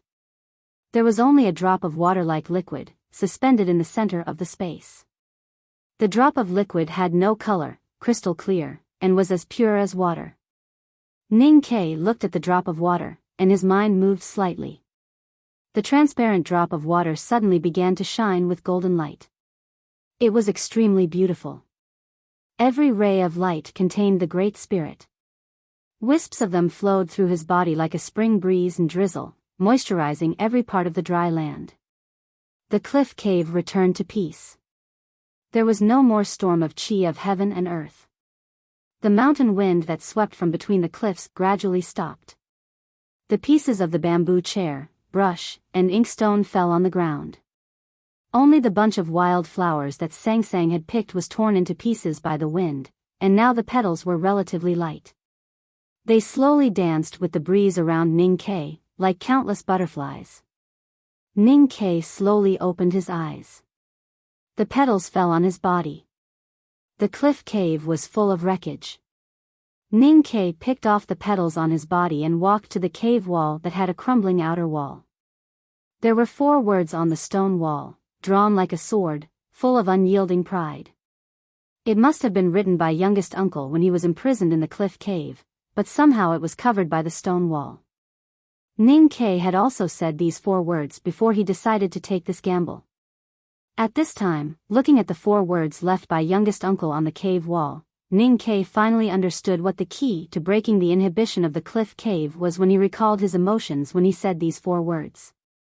The breath that he had been lacking was not the chi of heaven and earth, nor the Great Spirit, but the breath of unwillingness towards the heaven because of his yearning for freedom. Looking at the 4 words on the stone wall, he seemed to see the angry and unwilling youngest uncle, and could not help but laugh happily. He walked out of the cliff cave and gently hugged Sang Sang. Then he walked to the edge of the cliff, looking at the cliffs, the flowing clouds, the bottomless abyss, and the blue sky in front of him. He put his hands behind his waist and shouted, "Fuck you. I am already in a state of idiocy, to write a chapter on canvassing votes at this time. If you like this work, please come to Chidian. Come to vote for me. Your support is my biggest motivation."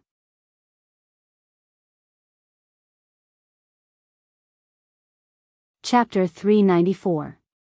In front of the precipice was the sky, but there was still no echo. Ning Ke's shout disappeared not far from the cliff. It did not linger for 3 years.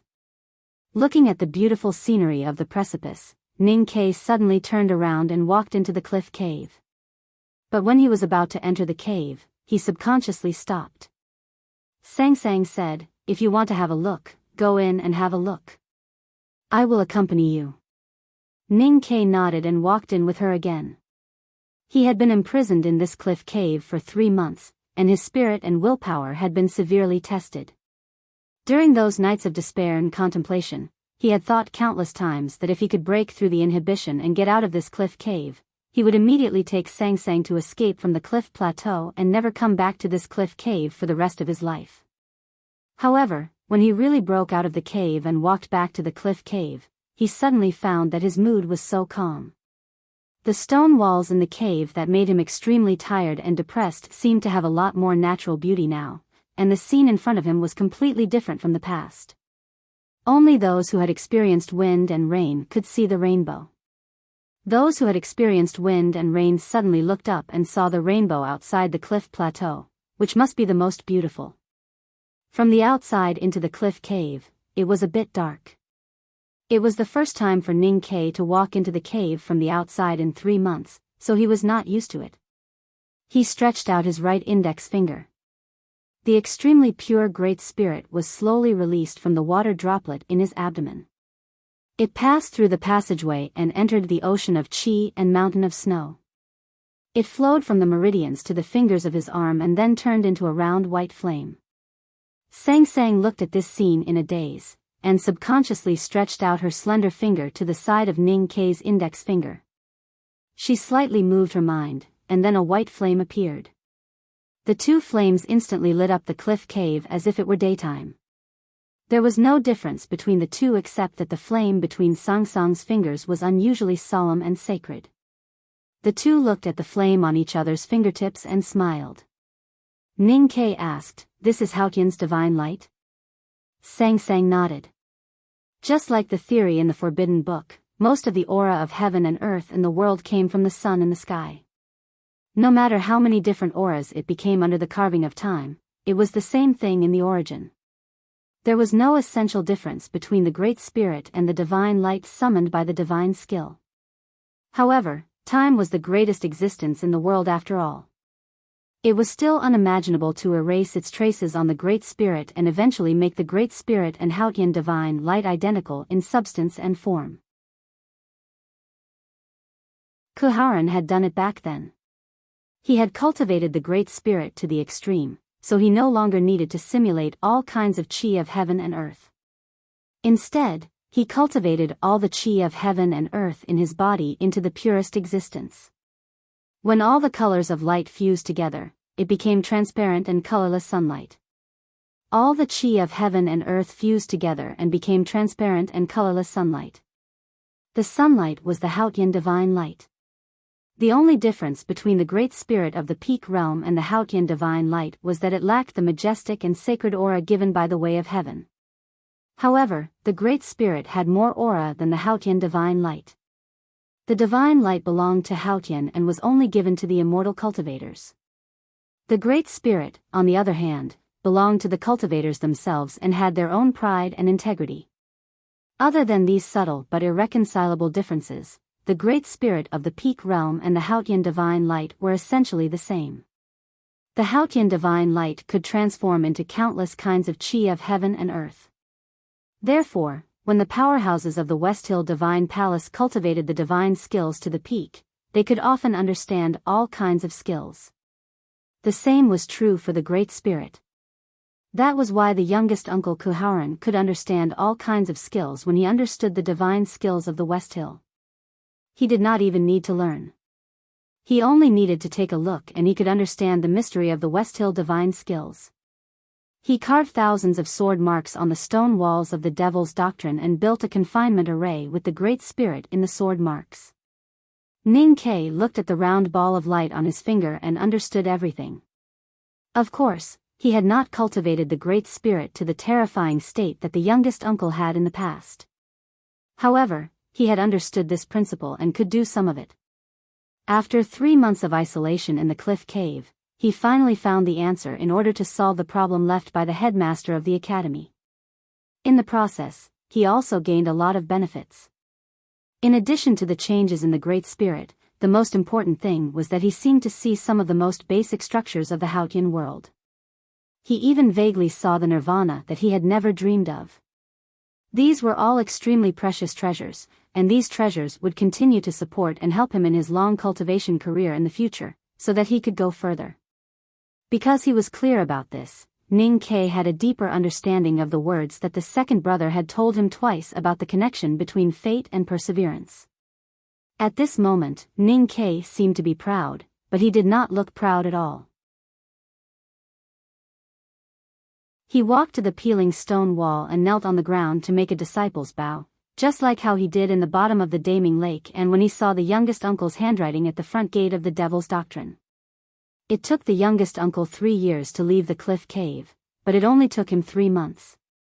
However, he was very clear that it was not because his talent and wisdom was far better than the youngest uncle's, but because the youngest uncle used his peerless talent and wisdom to figure out this principle, and then the headmaster of the academy left his experience to him. A person who stood on the shoulders of a giant could never really be taller than the giant.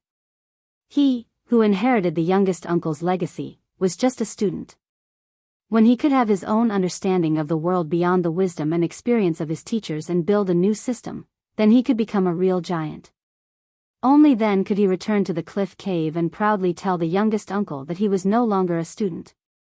After the bow, Ning Ke stood up and walked out of the cliff cave to the cliff. Thinking of his teacher and students, he naturally thought of the headmaster of the academy. At this moment, he thought back to his 3 months of imprisonment. Of course, he understood the headmaster of the academy's good intentions. The 2 books that the headmaster of the academy gave him not only hid the essence of the youngest uncle's wisdom, but also taught him 2 ways to break out of the cave, and also taught him 2 things: patience and courage. The eldest brother walked to the cliff platform and looked at Ning Ke standing on the edge of the cliff. He smiled gently and said slowly, "So this is why the headmaster asked me to come and have a look."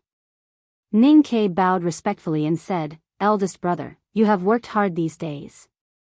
The eldest brother took out the old book from his waist and handed it to Ning Quebec. Ning Ke was stunned and then suddenly understood.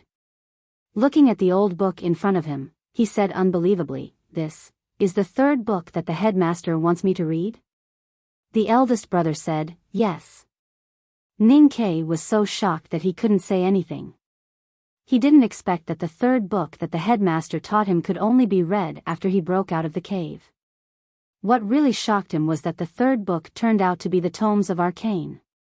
"My parents' flight was delayed, so I was a little unsure about the schedule. I happened to have a very small but very important description that I didn't find a good method and words, so I wrote it very slowly. I will update 1 chapter first and then continue writing. The 2nd chapter will be updated very late at night, but I will try to write more. It will definitely be updated today.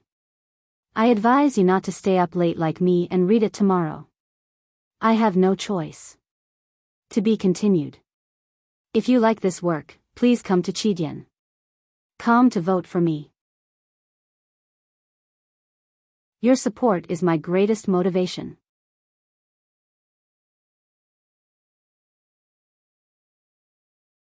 Chapter 395. The old book in Ning Ke's hand was the Ming hand scroll of the Tomes of Arcane.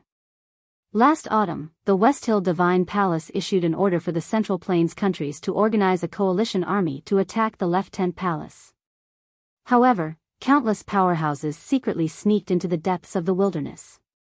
It was because the front gate of the Devil's Doctrine was opened according to the time of heaven. The most important reason why those powerhouses entered the front gate of the Devil's Doctrine was this Tomes of Arcane. However, no one knew that this Tomes of Arcane, the only thing that Haotian Taoism lost and had not been seen for nearly 1,000 years, had been casually placed by eldest brother in the academy at his waist. Ning Ke had a conversation with eldest brother about this Tomes of Arcane beside the bonfire in the woods of the wilderness. He had even opened the cover of this Tomes of Arcane in accordance with the prophecy of the great divine priest of Revelation of West Hill. However, at that time, he did not have the ability to look at the Tomes of Arcane. Ning Ke held the Ming hand scroll as if he was holding a thick stack of silver notes or second brother's high crown. He was so nervous that his arms trembled slightly. "Senior brother, I really don't dare to look at it." Eldest brother looked at him and said with a smile, "Since the headmaster asked me to send this book to you after you broke through, you should be able to understand some of it now. You should know that this is the most special of the 7 Tomes of Arcane. Try your best to understand as much as you can. I believe there will be some benefits." Ning Ke recalled the horrible pressure he felt when he opened the Ming hand scroll of the Tomes of Arcane in the wilderness. He said with a bitter smile, "I don't know if the benefits are worth the pain." Eldest brother said, "The historical origin of the Revelation Department of the Divine Hall comes from this book. Some important ideas of the Buddhism sect are also related to this book. The Devil's Doctrine is directly based on this Tomes of Arcane. This Tomes of Arcane has directly caused many changes in our world. Do you think it is worth it?" Ning Ke suddenly asked curiously, "Eldest brother, you have been carrying this Tomes of Arcane with you for a long time. What benefits did you get?" "The specific benefits are not necessarily benefits." Eldest brother answered honestly after a moment of hesitation, "And there are many parts of this Tomes of Arcane that I don't understand.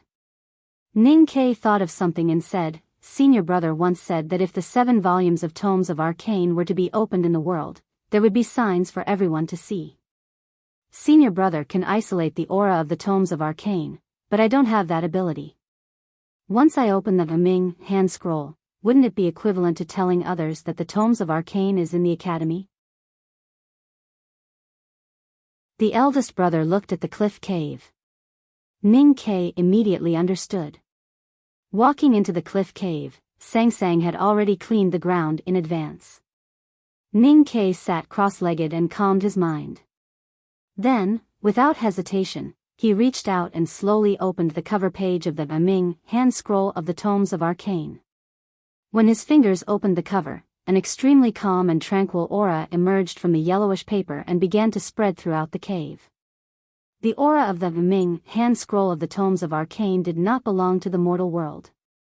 Naturally, it would drift towards the vault of heaven. If this aura was allowed to touch the vault of heaven, it would reveal a sign that could be seen by everyone in the mortal world in a peculiar way. From then on, it would announce its opening to the mortal world. Ning Ke did not know what method eldest brother used to hide the tranquil aura that could not be found in the human world when he read the Tome of Arcane. However, when he opened the Tome of Arcane today, he was not worried that the powerhouses in the world would discover the Tome of Arcane. This was because he was reading in the cliff cave, and the cliff cave was protected by the inhibitions set by the headmaster. As expected, the tranquil aura emitted from the Ming hand scroll could not blend with the aura emitted by anything in the cliff cave. It floated out of the cave indifferently but determinately. At the entrance of the cliff cave, the aura of the Ming hand scroll met the aura left by the headmaster. When the two auras met, there was no earth-shattering scene. There was not even a feeling of repulsion. They just stared at each other in silence and then gradually quieted down. In the context of some counties in the Tang Empire, the phrase, reading the Tome of Arcane, was often used to describe the gap between the reader and the object of the reading. It was impossible for the reader to understand anything. After being imprisoned on the cliff for 3 months, Ning Ke's state had improved and his spirit and temperament had improved by leaps and bounds. However, there was still a huge gap between him and the Ming hand scroll of the Tomes of Arcane that had become a legend. However, it was also because of the 3 months of hard cultivation and mental polishing that he managed to control the violent shaking of his sense of perception with great difficulty after opening the Ming hand scroll. Finally, he could truly look at the slightly yellowed paper. Today, he still could not truly understand the Tomes of Arcane. However, at least he could clearly see the handwriting on the page and remember some mysterious sentences. It was only because the tranquil aura of the Tomes of Arcane did not naturally blend with the human world that the sentences became more and more fragmented in his mind. After a while, Ning Ke reached out and closed the cover page of the Ming hand scroll without hesitation. At this moment, he had only read the first page of the Tomes of Arcane. As if worried that he could not resist the temptation of reading the Tomes of Arcane, he did not look at the cover page of the Tomes of Arcane again. He even closed his eyes tightly and frowned deeply. His sense of perception was already on the verge of breaking and could no longer withstand the indifferent gaze of the tranquil aura of the Ming hand scroll. Therefore, he had to leave this world that was far beyond his ability. The simple and unadorned handwriting on the first page of the Tomes of Arcane was still lingering in his mind. However, it had become extremely fragmented, like the broken stones that filled the sky after a landslide. It was impossible to see the original majestic scenery of the mountain. Reading the Tomes of Arcane was indeed reading the Tomes of Arcane. He could not understand it at all and could not even remember anything. Ning Ke felt a little regretful. However, after 3 months of seclusion in the cliff cave, the headmaster of academy had already taught him some things without showing up. That was the patience and courage that he had once thought of. Ning Ke was not willing to give up just like that. He closed his eyes tightly and frowned even more. He clenched his hands tightly on his knees and began to try to restore the fragmented handwriting of the Tomes of Arcane in his mind. This kind of attempt required thinking. However, once a human thought, the Tomes of Arcane seemed to start to sneer in the empty space, causing severe pain in his sense of perception. If it were someone else, they would definitely not be able to complete the reorganization of the handwriting of the tomes of arcane. However, Ning Ke had enough patience and courage. More importantly, when he first entered the academy 2 years ago, he never got tired of reading books in the old library. Even if he vomited blood and passed out, he did not give up. Later, he finally used the 8 strokes calligraphy of Yong to get close to those words that could only be understood by cultivators in the upper see-through state. He had an innate keen intuition for words and an indescribable ability. That was why Master Yen Sei believed that he had the potential to be a divine talisman master. These past and experiences, especially the pain and confusion when reading, now seemed to be some kind of preparation for him to read the tomes of arcane today. This was probably the so-called lucky chance. Moreover, this lucky chance was not arranged by Haotian or the headmaster of academy. It was obtained by himself through his own efforts. With the passage of time, the mysterious and broken sentences left in his spiritual world by the Ming hand scroll of the tomes of arcane were gradually restored and reconstructed. It was like the gravel and the sky falling to the ground in an extremely precise order. Then, a new mountain was gradually formed. Ning Ke finally remembered a few words on the first page of the tomes of arcane. The first sentence at the beginning was, "The wise are the sun and the moon." The cycle of the sun and the moon, the fusion of light and darkness, is the law of nature. The law of nature is the Tao. Tao develops the law.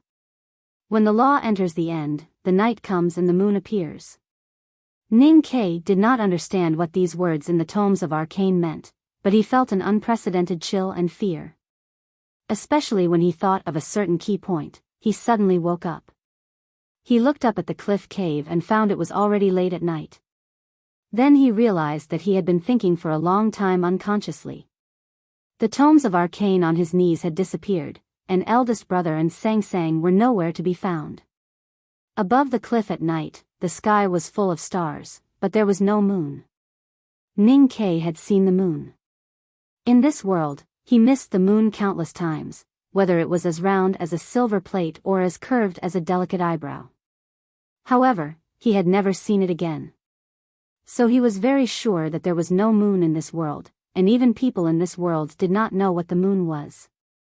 Then why was there a moon in the Ming hand scroll? The words on the first page of the tomes of arcane seemed to be some kind of prophecy. The more Ning Ke thought about it, the colder he felt.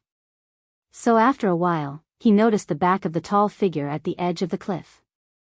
The moment he saw the back of the tall figure, a warm current flowed into Ning Ke's body, turning all the confusion, fear and uneasiness into the fragrance of flowers and leaves in late spring. Ning Ke stood up and rubbed his numb knees. He walked out of the cliff cave and came to the edge of the cliff. He knelt behind the tall figure and kowtowed heavily. Now he had long understood the painstaking efforts of the headmaster to imprison him in the cliff cave. Hearing the sound of Ning Ke kowtowing, the headmaster did not turn back. He looked at the stars in the night sky, which were like jewels inlaid in black velvet, and suddenly asked, "How many sentences do you understand?" After a moment of silence, Ning Ke repeated the few sentences he remembered from the hand scroll. The Ming character is the sun and the moon. The Ming hand scroll talks about the cycle of the sun and the moon. The cycle of the sun and the moon, the fusion of light and darkness. The headmaster frowned and said, "But what is the moon?" Ning Ke did not speak. The headmaster slowly turned around. His figure looked especially tall and the cliff shrouded in darkness. Ning Ke looked at his teacher and felt that he had seen him somewhere before. The headmaster looked at him and suddenly said, "On the balcony of the building of pines and cranes, you said that I was a pitiful old man." Ning Ke smiled awkwardly and wanted to explain. The headmaster did not let him explain. He continued, "Before you said that I was a pitiful old man, you once mocked me. At that time, you mocked me because I had never seen the moon. If that's the case, you must have seen the moon." The headmaster looked at the night sky full of stars. After a moment of silence, he asked, "Then, what is the moon?" Ning Ke did not know how to answer. He said bitterly, "Teacher, even you don't know what the moon is." "How would I know?" The headmaster looked away from the night sky and looked into his eyes. He said, "Because there is no omniscient person in the world, including me. But you are a person who was born with knowledge." Hearing this, Ning Ke immediately broke out in a cold sweat and wet the back of his clothes. "After a night of torment and a game of football, I am really tired. That's all for today. There are 2 days left. I will have a good sleep and try my best to solve it." To be continued. If you like this work, please come to Chidian.com to vote for me. Your support is my greatest motivation.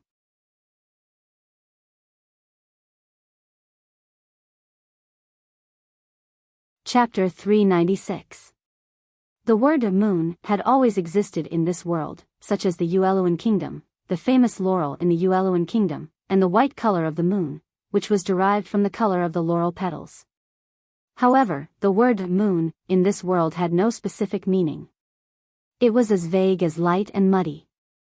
Of course, the headmaster was not referring to the color of the moon, because he was asking about the moon. Because of this question, Ning Ke suddenly became nervous.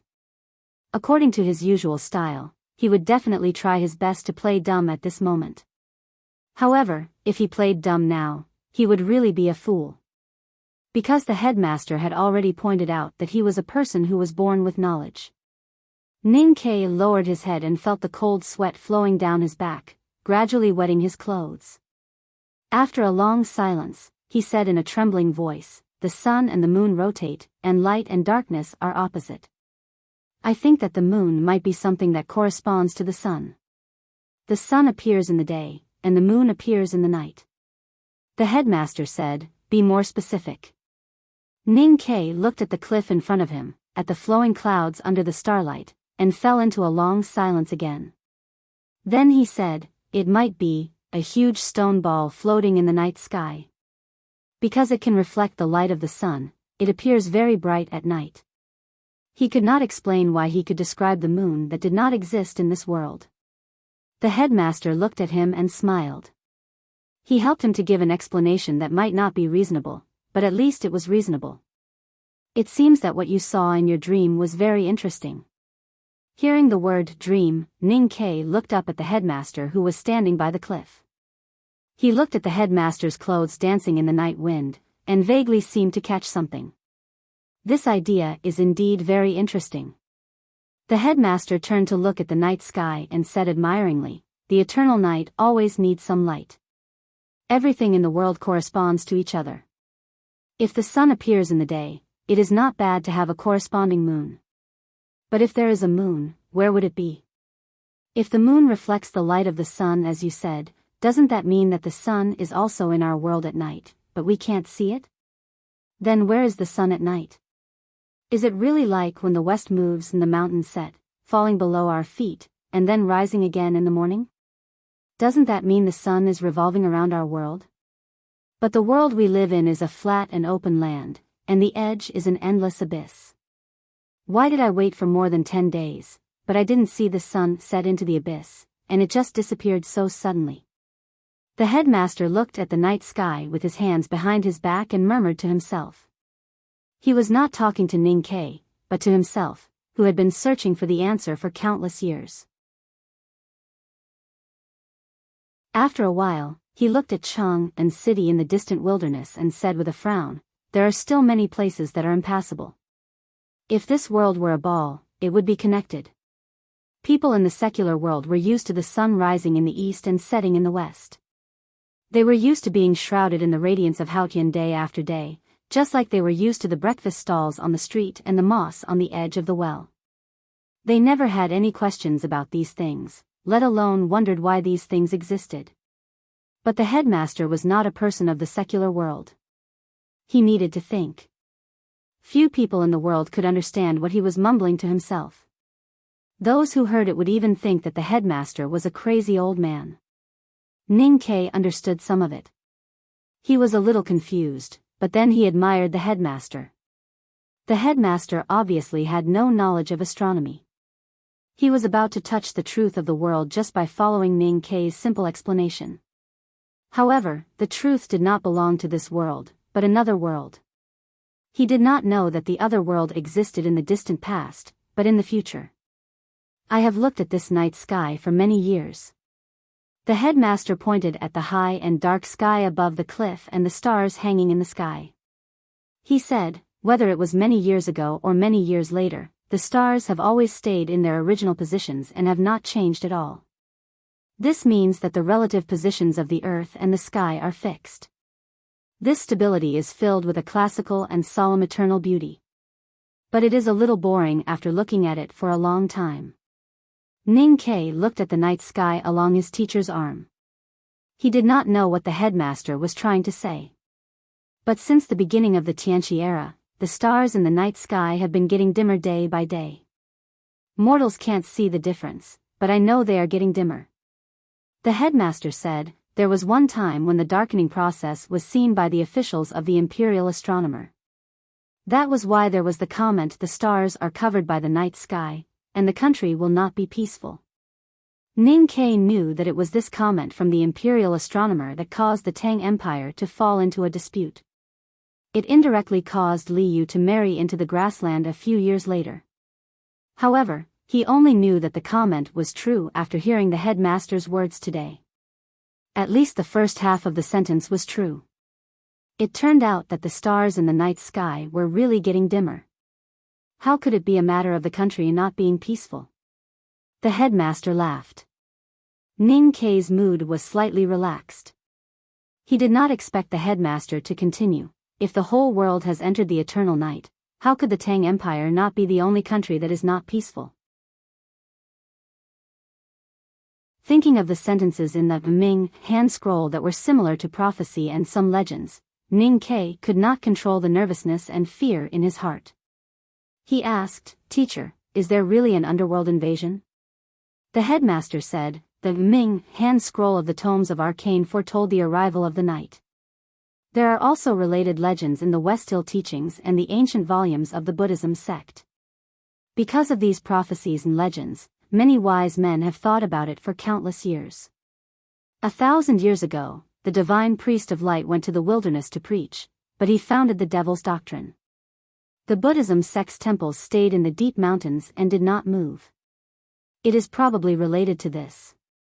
As for whether the legends are true or not, no one knows." Ning Kei asked, "Teacher, you don't know either?" "I have said that there is no omniscient person in the world. Even those who are born with knowledge can only know the things that they have seen in their dreams. If they have not seen it, they still don't know." Ning Kei did not speak. The headmaster looked at the night sky above his head. After a moment of silence, he said, "In the past 2 years, your eldest brother and I have traveled in the world. We went to the cold region of the far north and found that the night there has obviously become much longer. The hot sea has even gradually become cold. That is why the desolate was forced to break the promise of 1,000 years and take the risk to return to the south." Ning Kei had heard of the legend of the underworld. Most people in the market knew about this legend. However, a legend was a legend after all. In addition, the West Hill Divine Palace had always been indifferent to this kind of legend, so the legend became increasingly illusory. However, the headmaster himself was a legendary figure. When the legend of the underworld came out of his solemn mouth, and there seemed to be some vague evidence, then the legend was probably true. Ning Kei felt cold, and the back of his wet clothes seemed to be frozen. No one noticed that even the winter in Cheng and last year was colder than the year before. Of course, this may be an accident. Until now, I still think that the underworld invasion is only a story used to scare children. Because no one has discovered the underworld, including me." The headmaster looked at Ning Kei's slightly pale face and comforted him. "And even if the eternal night comes, according to the records in the Ming hand scroll and the ancient Buddhism sect volumes, it can't be a very short process. It must be extremely long. Maybe 100 years, 1,000 years, or even 10,000 years. What does it have to do with people like us?" Ning Kei said sadly, "Headmaster is lying again. If you really don't believe in the story of the underworld invasion, why would you look for the underworld everywhere? And why would it take 10,000 years?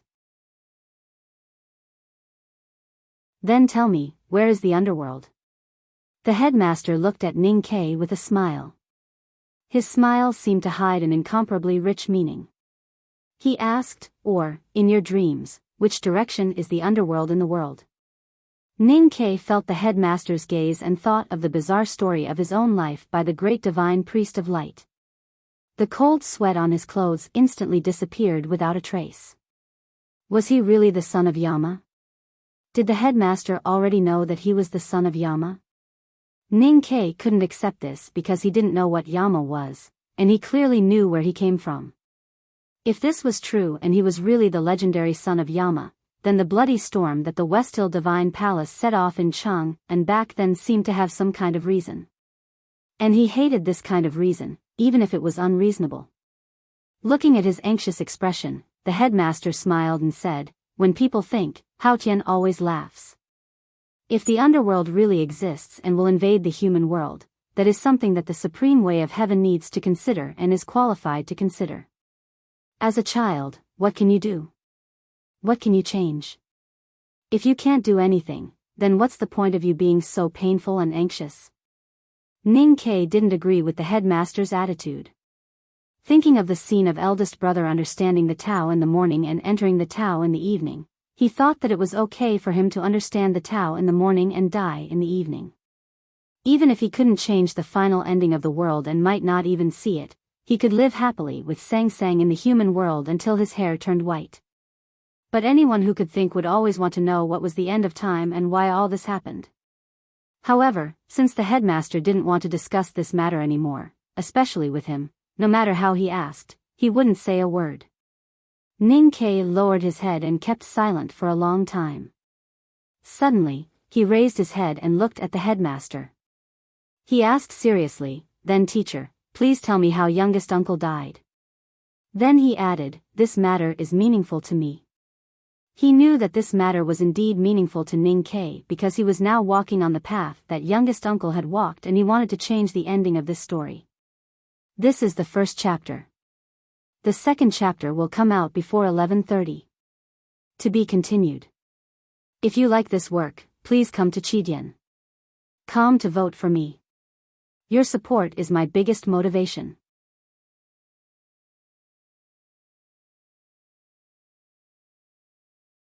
Chapter 397. The headmaster asked, have you ever thought about what kind of existence Heaven's Way is? Ning Ke thought for a while. He really had no concept of the heavenly way, which was an illusory existence. No. Didn't you just say that Hao Tian is always laughing when people are thinking? But sometimes, even if we are ridiculed, we still have to think. If a baby falls down on his first step and is ridiculed by others, then he will never try again, then he will never be able to walk again. If you learn calligraphy and the first character you write is too ugly, then you will never become the current Honorable Ning. Teacher, I think you are making fun of me now. Ning Ke said with a smile. He thought of how he had been searching for a way to cultivate for many years. He was also laughed at by people in the city of Wei when he was reading the article on the response of the Tao. But he did not give up and finally got to where he was today. Then he thought of his and Sang Sang's miserable life and confirmed that his view was correct. Then heaven definitely did not have a pair of eyes that always looked down on the joys and sorrows of the human world, because fate was not fair to people. So he answered after thinking for a while, Heaven's Way is a very empty existence. The headmaster was satisfied with his answer and said, we don't know whether Hao Tian is alive or not. We don't know whether he has a specific form or not. We still don't know where Hao Tian is. But younger brother confirmed whether he has consciousness or not at the cost of his death. The chilly night wind rolled up the drifting clouds at the foot of the cliff, carrying with it the damp and cold water vapor. The clouds crashed into the precipice and then dispersed in all directions, gradually spreading to the cliff plateau, adding a bit of coolness to the atmosphere. The headmaster looked up at the high and cold sky and said slowly, if Heaven's Way really exists and it looks down on the world, those people who are struggling to survive on the earth, and even those cultivators who seem to be able to summon wind and rain are just like ants. If the heavenly axiom does exist, it won't show the slightest mercy or attention to ants at all. When some of the ants suddenly raise their heads to look at it and even begin to grow wings that are as thin as feathers and fly to the sky, trying to challenge it, how can its consciousness and will allow that to happen? If heaven's way really exists, it will be invisible and even more ruthless. Ning Ke looked at his teacher, who was standing on the edge of the cliff like an immortal in the night wind. He thought about the 3 consecutive sentences of, "If there really is heaven's way." After a long silence, he suddenly said firmly, "But teacher, you are not an ant." The headmaster laughed loudly. His laughter was full of grandeur.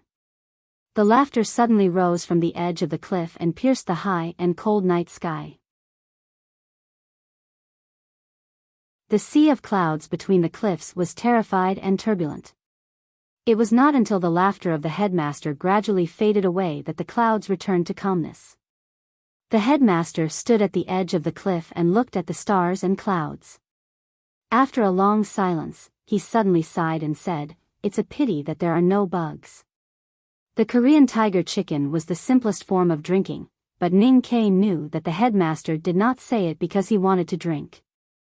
He thought that this simple or even superficial description must be the headmaster's understanding of Haotian in this life. However, he could not understand the deep meaning of the phrase. The headmaster's previous words solved some of the doubts in his heart, but also gave birth to some new doubts. If youngest uncle was the ant that grew wings and wanted to fly to the sky, he would be punished by heaven because he offended the dignity of heaven's way. Then why did he do that? There were billions of ants in the world, and there must have been more than one that raised its head and looked at the sky. In the long years, there must have been many people that tried to fly to the clear blue sky. Where did those people go? Did they die heroically like youngest uncle, or did they return to the embrace of Haotian and enter the perfect eternity like the stories of immortalization recorded in the West Hill scriptures? If youngest uncle's state did not allow him to stay in the world, then why did he choose to challenge heaven's way instead of entering eternity? Was it just because of pride? But no matter how fierce and proud a tiger was, it would not roar at a hunter's whistle for no reason. There was another question. Why did the headmaster still stay in the world? Where did the headmaster keep his wings? Did the headmaster not want to see the true appearance of heaven's way? He looked at the headmaster at the edge of the cliff and said, "Teacher, there are still many things that I don't understand." The headmaster said, "When you fully understand the 3rd book, you will probably understand."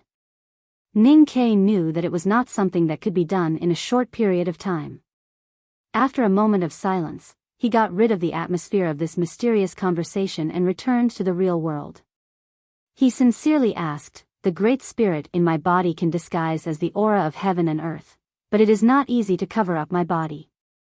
If I let someone's weapon fall on my body, Haotian Taoism will definitely find out that something is wrong." The headmaster said, "Didn't you ask someone to spread the word that you are cultivating in both talisman and martial arts?"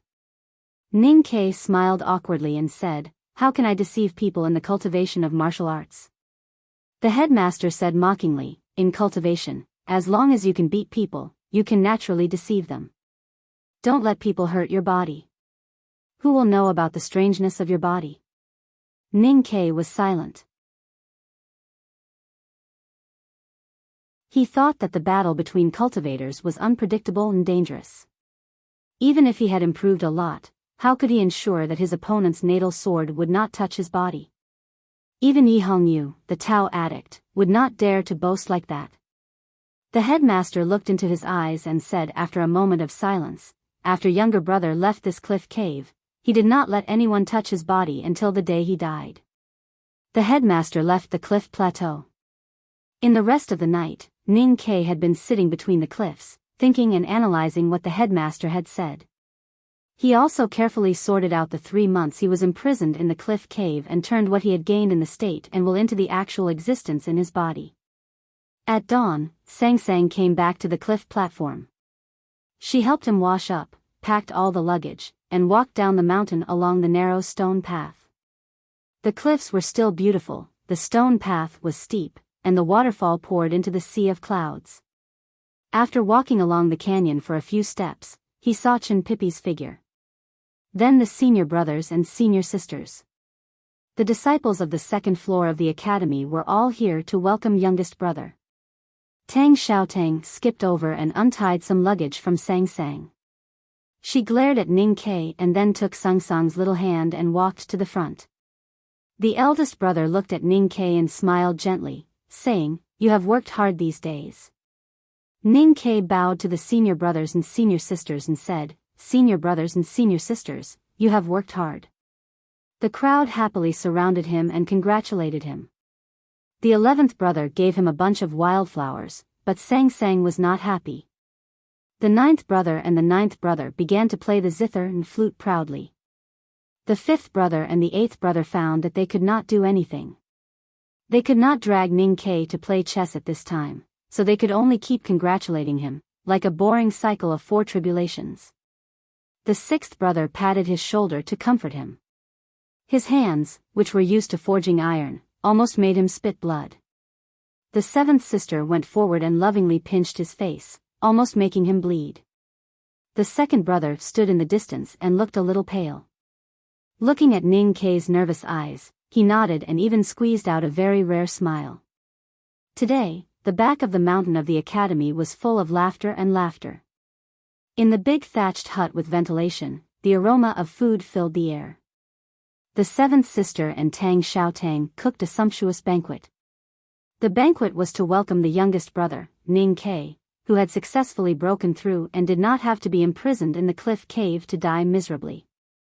It was also to welcome the return of the headmaster after traveling around the world. Although the welcome time was 3 months late, the most important reason was that this was Ning Ke's apprenticeship ceremony. He would officially become the headmaster's disciple.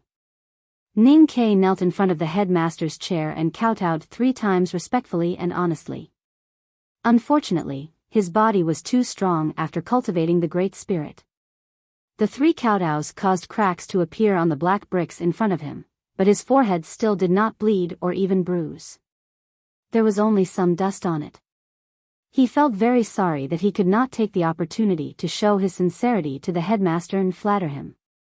Standing up and taking a cup of warm tea from the 3rd sister, Ning Ke walked to the headmaster and offered it with both hands.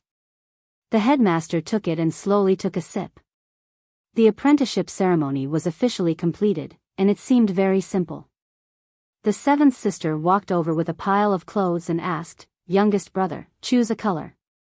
Ning Ke was slightly startled. He looked at his senior sister's arms and found that she was holding the academy uniforms. It was spring, so it was only natural to wear spring clothes. Compared to the uniforms of the front yard, there was no obvious difference between the uniforms of the students of the second floor and the academy uniforms of the front yard. The only difference was that there were more colors. He looked at the senior brothers and sisters around the thatched hut and noticed that everyone's choice seemed to be very random. The 3rd sister was still wearing the loose light blue academy uniform, the eldest brother was wearing an old coat and did not wear the academy uniform at all, and the rest of the academy uniforms were of different colors, including red and gray. The 7th sister looked at his hesitant expression and joked, "You really have to be careful. You can't change it after you choose." Ning Ke subconsciously looked at Sang Sang. Since they left Min Mountain and entered the city of Wei, it had always been Sang Sang who decided what they wore. Sang Sang nodded. Ning Ke understood her meaning and said, "Senior sister, I want the black one." The 7th sister smiled and said, "You are the first one to choose the black one in the back of the mountain. Youngest brother really has a good taste. A man must be handsome and dressed in soaps. This is the truth, but some stupid people never understand." The 2nd brother standing behind the headmaster was inexplicably serious. The eldest brother looked at Ning Ke, who was putting on the black academy uniform, and could not help but sigh softly. The headmaster gently stroked his beard and looked at Ning Ke, asking, "Why did you choose the black one?" With the help of Sang Sang, Ning Ke buttoned the slanted cloth and answered honestly, "Black is to prevent dirt." This was the real answer. He and Sang Sang did not think that a man must be handsome and dressed in soaps. They were more concerned about how to wash less and save water and soap. The eldest brother was stunned. The headmaster's fingers slightly froze and he smiled and shook his head. This is the second chapter. Try to finish the third chapter before 1 o'clock. To be continued. If you like this work, please come to Chidian.com to vote for it. Your support is my biggest motivation.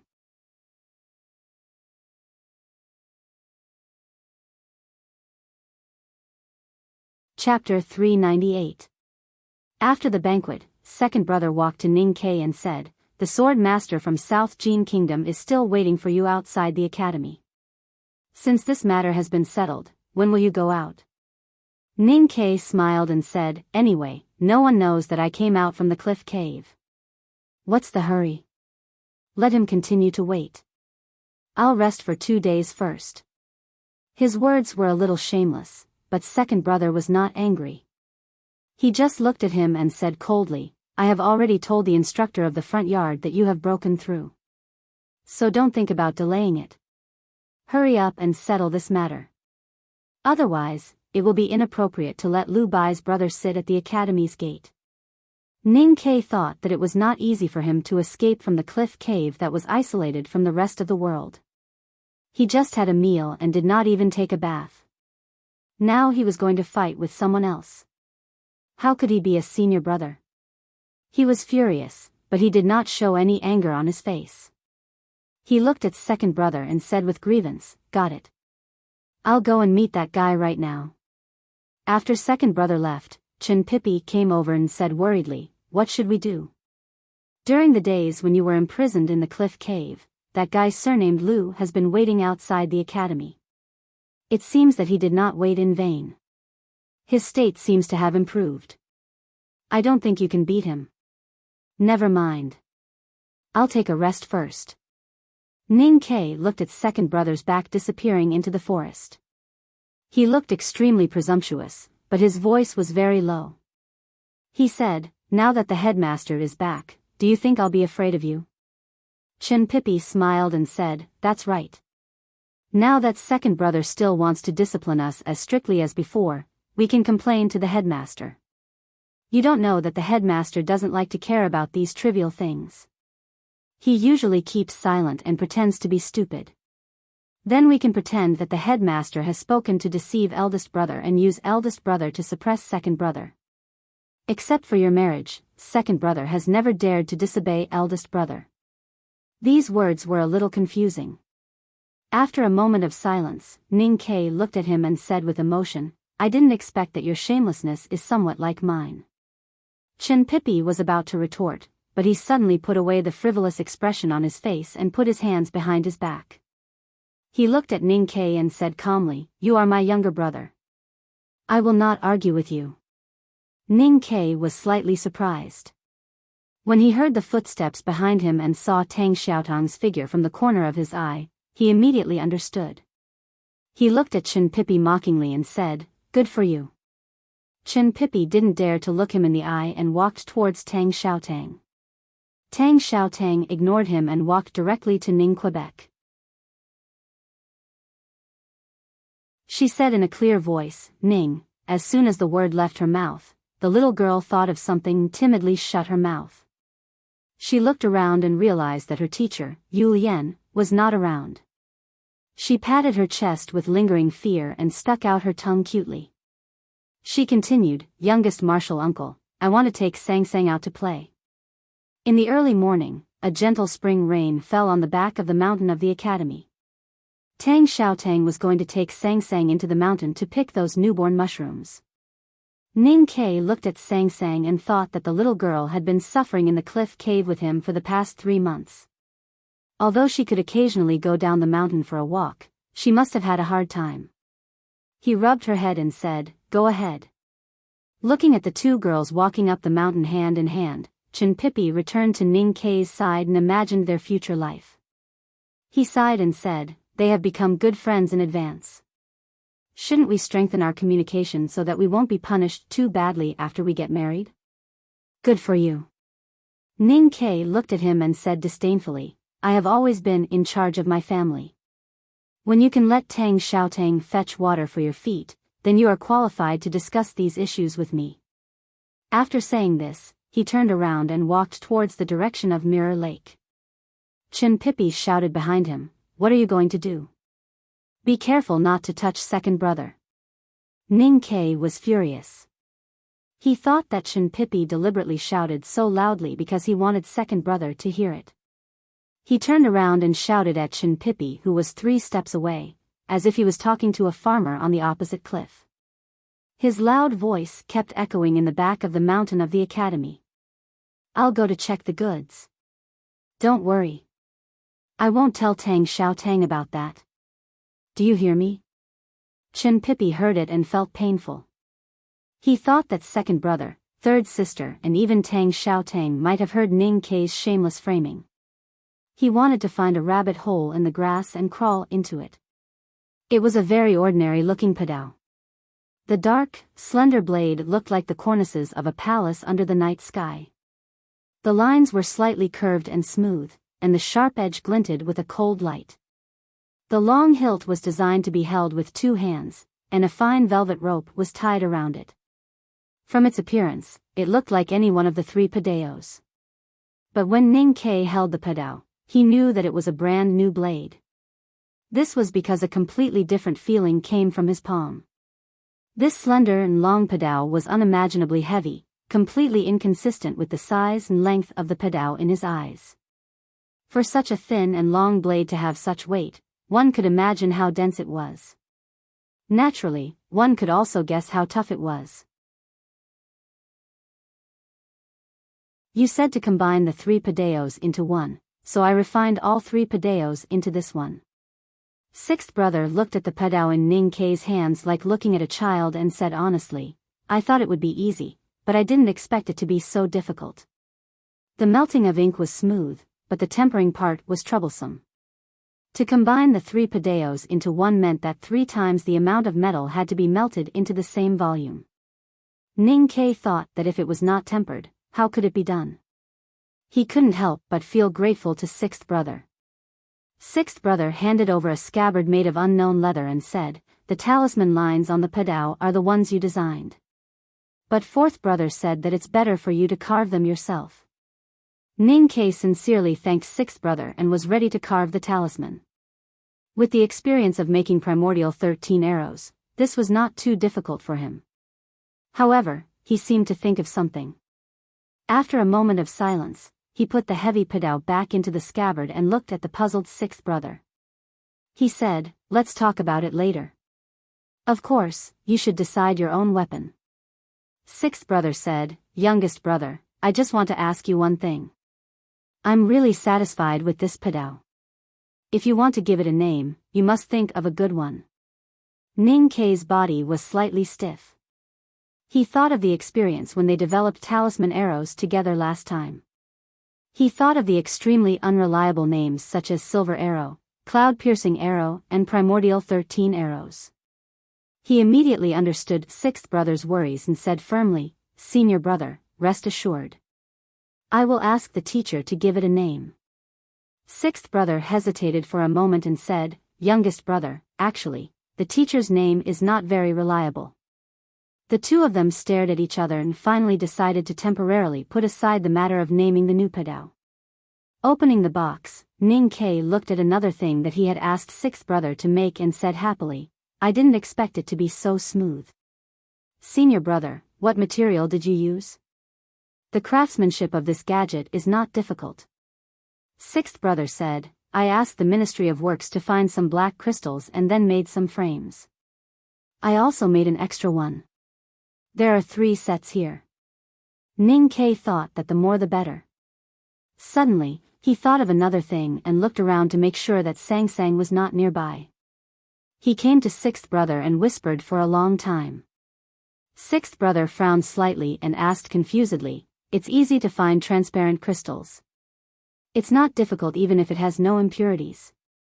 If it is to prevent dust, why must it have such a small arc? The requirements for grinding and carving are too high. Even if we use water to grind it, it can't be guaranteed. Ning Ke hesitated for a moment and said, I have a friend who has poor eyesight and always sees things a little blurry. If she wears this thing, it can improve her eyesight. Sixth brother was slightly surprised and thought that youngest brother was really talented and had so many wonderful ideas and wisdom in his mind. He could even cure eyesight? Just when he was about to get to the bottom of it and figure out why the curved transparent crystal could help people with impaired vision, the heavy leather curtain was lifted and the fourth brother walked in. Looking at the knife on Ning Ke's back, fourth brother asked, Have you finished carving the talisman? Sixth brother shook his head. Ning Ke explained, I have something to do later. I will carve it later. Fourth brother slightly frowned and said, So you know you have something to do? Second brother asked you to solve the problem quickly. Why are you still here? Although those onlookers can't enter the back mountain, I feel uncomfortable when I think of the crowd outside the academy's gate. Ning Ke thought faintly. Just because he felt uncomfortable, he wanted to drive his youngest brother out of the academy to fight. As his senior brothers, they naturally thought that the young powerhouse from the South Jin Kingdom was just an insignificant piece of trash. But that person was the younger brother of the Sage of Sword, Liu Bai. Your youngest brother might not be able to defeat him. He looked at fourth brother who was walking towards the sand table and tentatively asked, Senior brother, where is second brother? Fourth brother impatiently waved his hand and signaled him to hurry to the academy's side gate to finish the matter. He said, Second brother went fishing with the headmaster at the West Pond. Fishing at the West Pond, not only could he enjoy the scenery and the fun of fishing, but he could also accompany the headmaster and flatter him. It was really a happy thing. But he had to go to the academy's side gate to fight and struggle like a fish on a hook. The more Ning Ke thought about it, the more he felt it was unfair. He did not want to leave the back mountain at all. However, he was worried that if he stayed in the back mountain, he would be seen by second brother. That was more dangerous than fighting with the Sage of Swords' younger brother. Suddenly, he realized that the most dangerous place was also the safest place, so he followed the sound of the waterfall and quietly walked to the courtyard of second brother. He climbed the low courtyard wall with both hands and looked into the courtyard. After confirming that the scary big white goose was not there, he immediately felt relieved. Ning Ke casually pushed the door open and walked in. He looked at the young and cute little boy in the room and said proudly, I want to take a bath and sleep. Do you have hot water? The little boy opened his eyes wide and looked at him innocently. Everyone in the academy knew that a young powerhouse from the South Jin Kingdom had challenged Ning Ke to a duel. And that person had been sitting on the futon outside the academy's side gate and waiting for Ning Ke for 3 months. In those 3 months, the powerhouse from the South Jin Kingdom had been exposed to the wind and the sun, drenched in rain and covered in dust. His life could be said to be difficult, even more so than Ning Ke, who was in seclusion in the cliff cave. Ning Ke knew the current situation, but he did not immediately accept the challenge after coming out of seclusion. Instead, he had the leisure to take a bath and sleep. This is the 3rd chapter. Try to finish the 4th chapter before 3 o'clock. To be continued. If you like this work, please come to Chidian.com to vote for me. Your support is my biggest motivation.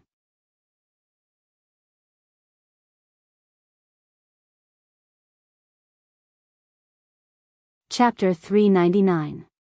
Looking at the unreasonable Ning Ke who was about to take a bath and sleep, the little boy was stunned. After a long while, he came to his senses and asked in a trembling voice, Young master, what are you going to do? Ning Ke smiled and said, I'm going to eat you alive. Hurry up and pour me a bowl of soy sauce and some horseradish. The little boy was shocked and embarrassed. He said shyly, Young master, I'm not tasty. Young master often says that I don't like to wash my feet and I smell.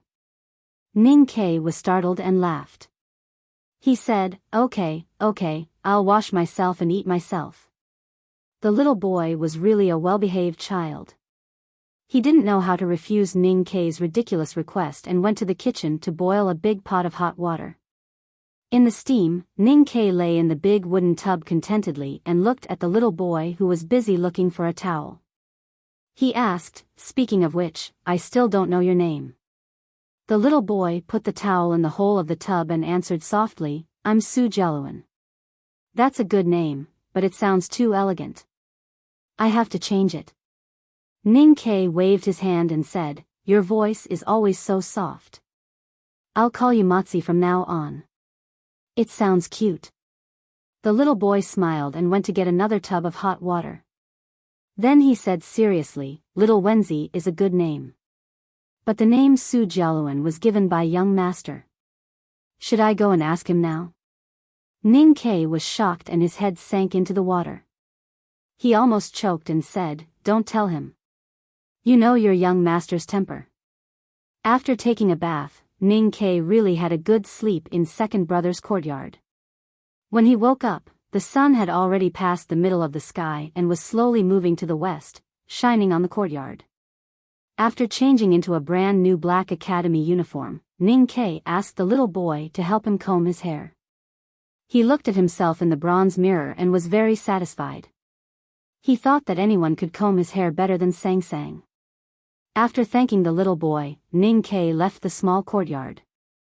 Although he really did not want to fight with Sword Saint Lu Bai's younger brother, he knew that Lu Bai would wait outside the academy for 3 months and would definitely not leave midway.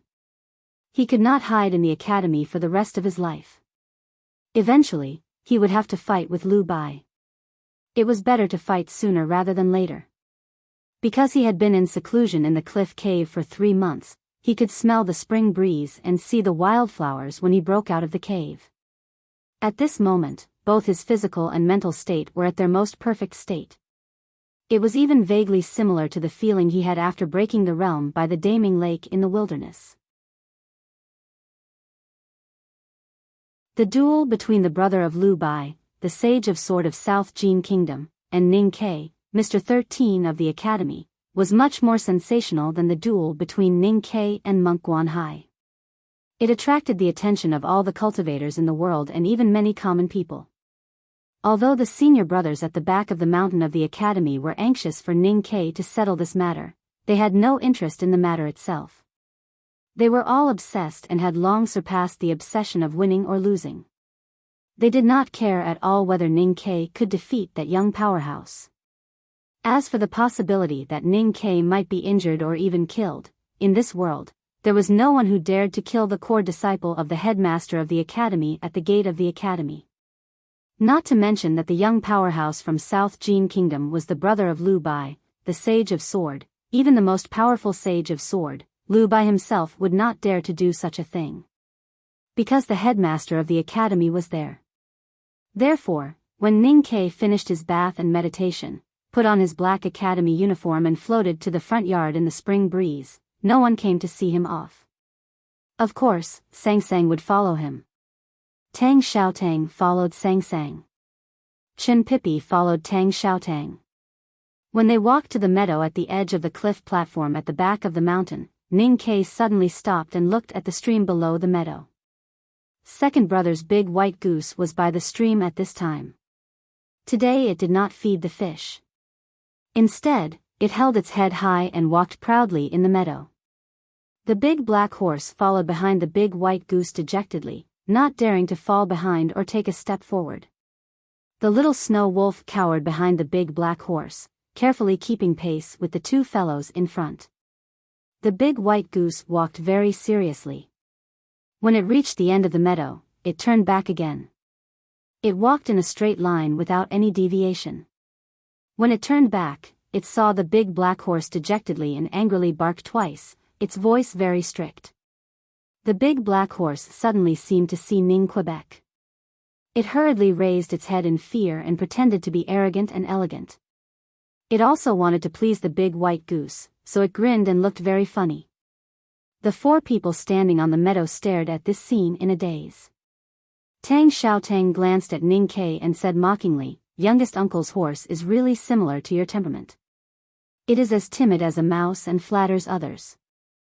Ning Ke looked at the black horse's appearance and felt extremely embarrassed. Now that Tang Xiaotang said it, he became even more embarrassed and said, "The little snow wolf raised by youngest nephew is quite spirited, but why is its tail always drooping?" Tang Xiaotang sneered and said, "It's better than someone who let his opponent wait in the sun outside the academy while he secretly bathed and slept. Youngest uncle is really insidious." Ning Ke said, "You flatter me." Chen Pipi wanted to explain for Ning Ke, but when he looked at Tang Xiaotang's clear eyes, he somehow felt guilty and said, "Yes, younger brother's action is a little too insidious." Sang Sang looked at the meadow and said, "That big white goose is really arrogant. It looks like it is training the army. In that case, isn't it the general in the back of the mountain? It's useless no matter how proud the general is, because he has to train the army for His Majesty to see." Ning Ke looked at the old yellow cow who was resting in the grass by the stream with its eyes closed and its front knees bent. As expected, the big white goose led the big black horse and the little snow wolf forward 4 times and came to a place not far from the old yellow cow. It respectfully lowered its proud head. The old yellow cow slowly opened its eyes and looked at it. It gently shook its head up and down and then seemed to feel that this matter was too boring. It turned around and chewed on some grass before continuing to rest. Ning Ke looked at the old yellow cow that chewed the grass into foam but did not swallow it. Instead, it spat it out in disgust. He looked at the 3 fellows standing behind it and pondered. This was the magical back of the mountain of the academy. If the beasts in the back of the mountain were so arrogant, then as a person from the back of the mountain, he should be even more arrogant. Then, he would go and prove his arrogance. The side door of the academy was very remote and usually quiet. Other than the people from the back of the mountain who would occasionally come and go from here, few people would come here. However, after the powerhouse from the South Jin Kingdom, Lu Yiqing, submitted a letter of challenge to the academy and sat down on the futon outside the side door, the area around the side door suddenly became lively. The students from the front yard of the academy and the citizens of Cheng and came to watch the show, as if they wanted to turn this place into a scenic spot. Especially today, there were more than 1,000 people gathered outside the side door. If not for the imperial court's quick response and the Yulin royal guards to maintain order, the quiet grass would have been trampled by the excited crowd. It was rare for ordinary people to see cultivators, let alone cultivators fighting. Chang'an was full of powerhouses, so the people in the city were more knowledgeable in this aspect. However, it was still extremely rare for them to have a chance to see it up close. The news of someone challenging the academy had been spread for 3 months. Everyone knew the location of the duel. Even many citizens of Chang'an had come to see the person from the South Jin Kingdom sitting at the door of the academy. Today, when the news of Mr. 13 of the academy breaking out of the cave spread to Chang'an, countless people came to watch the show. There was no doubt that it was a big show. There was a bluestone road on a hill not far away. Dozens of horse carriages were parked on the side of the road. It seemed that some young ladies from mansions in Chang'an could not resist the temptation of the liveliness and came here. Among the dozens of carriages, most of them were naturally the nobles. They couldn't push forward with all their might like the common people, and they couldn't disregard their status and take the risk to climb the poplar tree. Moreover, they climbed higher and higher just to find the best vantage point. These nobles included the relevant officials of the Tang Empire and a few generals from the military. Naturally, there were also cultivators from various sects who came after hearing the news. The envoy from the South Jin Kingdom and a few disciples from the Sword Garret stood silently beside their horse carriages. The officials from the Imperial Center Administration of the Tang Empire smiled and stood not far from them. He Mingqi, the Taoist from the South Gate Temple of Haotian, held the yellow oiled paper umbrella under his armpit and stood quietly beside a horse carriage. The horse carriage was black and embroidered with complicated golden patterns. It looked majestic and beautiful, but there was no one around the horse carriage on such a crowded road. That was the respect that everyone showed to the horse carriage. The horse carriage belonged to the West Hill Divine Palace's diplomatic corps. The great divine priest of revelation was not in the carriage. The duel between a student from the second floor of the academy and Lu Bai's brother was far from enough for this bigwig to deign to appear. In the carriage sat a man with a snow-white beard and a very young appearance. He was Qing Lixue, the priest of the Revelation Department of the West Hill Divine Palace. Qing Lixue's position in the Divine Hall was even higher than that of Prince Long Qing. He could sit side by side with the Tao addict, Yi Hongyu, before she went to the wilderness. He was also an important bigwig. Qing Lixue gently lifted the curtains and looked at He Mingqi, who was standing quietly by the window. After a slight hesitation, he smiled and said, "Senior brother He, why don't you come up and sit?" He Mingqi smiled and said, "I'm used to standing." After a moment of silence, Qing Lixue looked at the side door of the academy at the bottom of the hill. He looked at Lu Bai, who was sitting on the futon. He found that under the gaze of countless people and surrounded by countless discussions, this young powerhouse from the South Jin Kingdom still maintained a clear mind. It had been half a day since the news that Ning Ke had broken out of seclusion and was going to attend the duel had spread. The person who should have appeared long ago had not yet appeared. The surrounding people of Chang and city were already bored to death, and some had even left. However, Lu Bai's face did not show any signs of anxiety. His posture and even his clothes did not change, which was very frightening. Qing Lixue looked at him and was slightly moved. He suddenly asked, "Senior brother He, do you think Ning Ke will come out?" He Mingqi smiled and said, "Ning Ke is the most unlike the headmaster's disciple, so I can't say for sure." Qing Lixue thought of their encounter in the palace of the wilderness and could not help but laugh. He said, "He is indeed a very interesting person, but I think he will arrive soon." Not that he was about to arrive, but that he had already arrived. The side door of the academy was slowly pushed open from the inside. A black figure appeared in front of everyone. Everyone cheered. This is the 4th chapter. I will try to finish the 5th chapter before 4:30. To be continued. If you like this work, please come to Chidian.com to vote for me. Your support is my biggest motivation.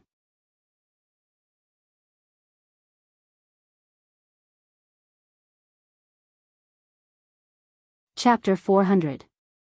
Ning Ke's well-tailored black academy uniform swayed gently in the warm spring breeze. His black hair was tightly tied up and then tied into a very simple and capable bun. His cheeks were slightly thinner and he looked more handsome than before. This was the image that Ning Ke had when he appeared in front of everyone, looking particularly refreshed. There were many students from the front yard of the academy watching the battle. Chu Yuxian and the others were quite familiar with Ning Ke, so they couldn't help cheering loudly when they saw Ning Quebec infected by the atmosphere of the academy students. The crowd became more excited, and some even started whistling. Zhong Dajuan stood in the crowd and looked at the young man in black on the stone steps in the distance. He thought of the scenes when he first entered the academy 2 years ago. A trace of hatred and jealousy flashed in his eyes, and then all those emotions turned into frustration and loneliness. Now he and Ning Ke were in 2 different worlds. Even though he was a disciple of the Yangguan family, he could no longer catch Ning Ke's clothes, let alone take revenge on him. Cheers and applause were carried by the spring breeze to the dozens of carriages on the side of the official road on the hillside. The young ladies of Chang'an, who were yearning for love, eagerly opened the curtains, their faces full of hope and worship. Many people, including Qing Lixue, the priest of the Revelation Department of the Divine Hall, became solemn. In order to watch the battle, all the major cultivation sects in the world came, except for the sadhus of the White Tower Temple of the Yueluan Kingdom, because they had all been driven out of the country by a decree of the Tang Emperor. These people from the cultivation sects were very interested in Lu Yiqing, who was originally unknown but suddenly gained a great reputation. They wanted to know how powerful the younger brother of the Sage of Sword Lu Bai was. But what they really wanted to see was Ning Ke's performance in the battle. The academy was the only unknown place that was connected to the human world, and it could compete with the divine halls of West Hill. In the minds of those who vaguely knew about the other unknown places, the real top power of the academy was even more terrible than that of the divine halls of West Hill. But the question was, how powerful were the people on the second floor of the academy? Everyone knew that the headmaster of the academy was very powerful, but they didn't know how powerful he was.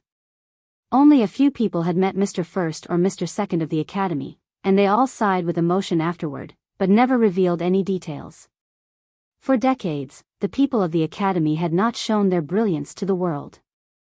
The reason was that no one from the academy entered the human world after Mr. Ku. Until Ning Ke appeared. After Mr. Ku disappeared from the world, the West Hill Divine Palace forbade anyone from mentioning his name and deeds. However, the strongest man in the world had left too many scars and shocking memories.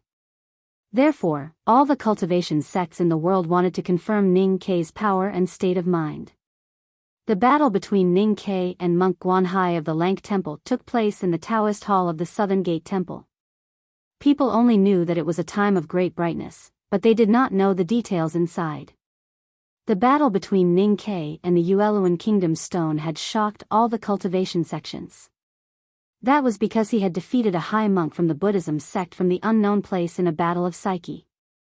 The Buddhism sect's Vedanta ascetic spirit was the strongest in the cultivation world, no matter if it was the Zen psyche or the will. At the end of the battle on Morning Street, Ning Ke had directly chopped off Dao Shi's head. This fact shocked the various cultivation sects and gave rise to some very bad associations. Kill the Buddha and kill the gods. Mr. Ku seemed to have killed his way through and made a name for himself in the academy. Until today, no one dared to disrespect the academy. Even though the legend said that this powerful man had been killed by God, even the West Hill Divine Palace did not dare to openly criticize him. Everyone left their sects and came to the academy. They wanted to use this rare opportunity to personally confirm the true power of the second floor of the academy. In order to prevent another Mr. Ku from appearing in the human world, they wanted to see the academy fail. The title of the weakest world wayfarer in the history of the academy had spread from the mouth of the Tao addict of the West Hill Divine Palace to the entire cultivation world.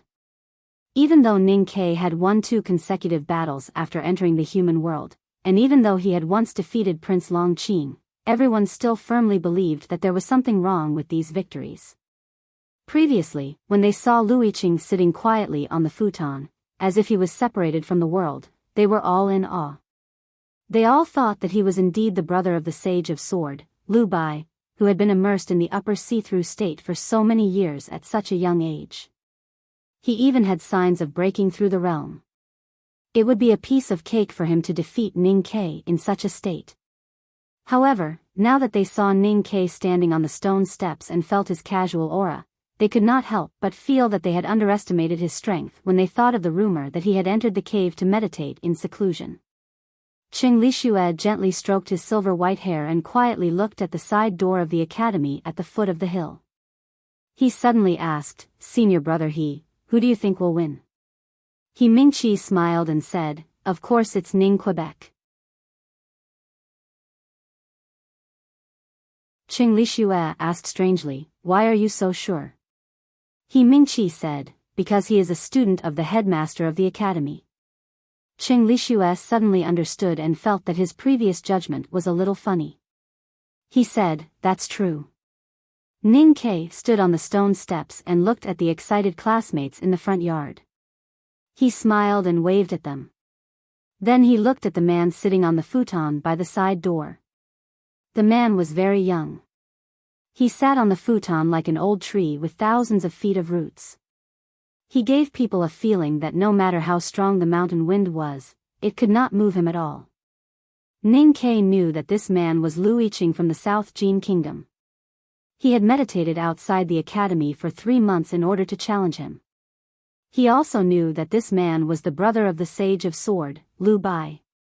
The Yulin royal guards pulled a few extremely long ropes and blocked the crowd outside the ropes.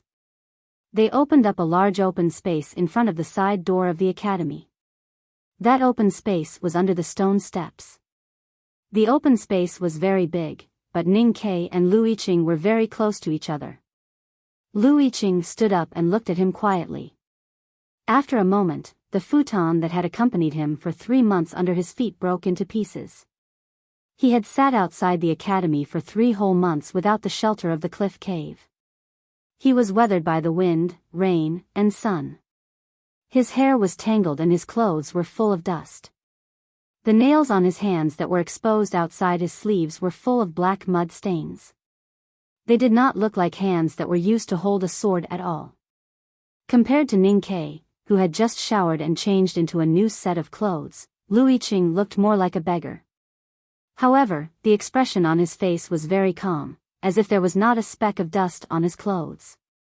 They were even cleaner than Ning Ke's black uniform. Lu Yiqing looked at Ning Ke with extremely bright eyes. He was indeed very tired and haggard.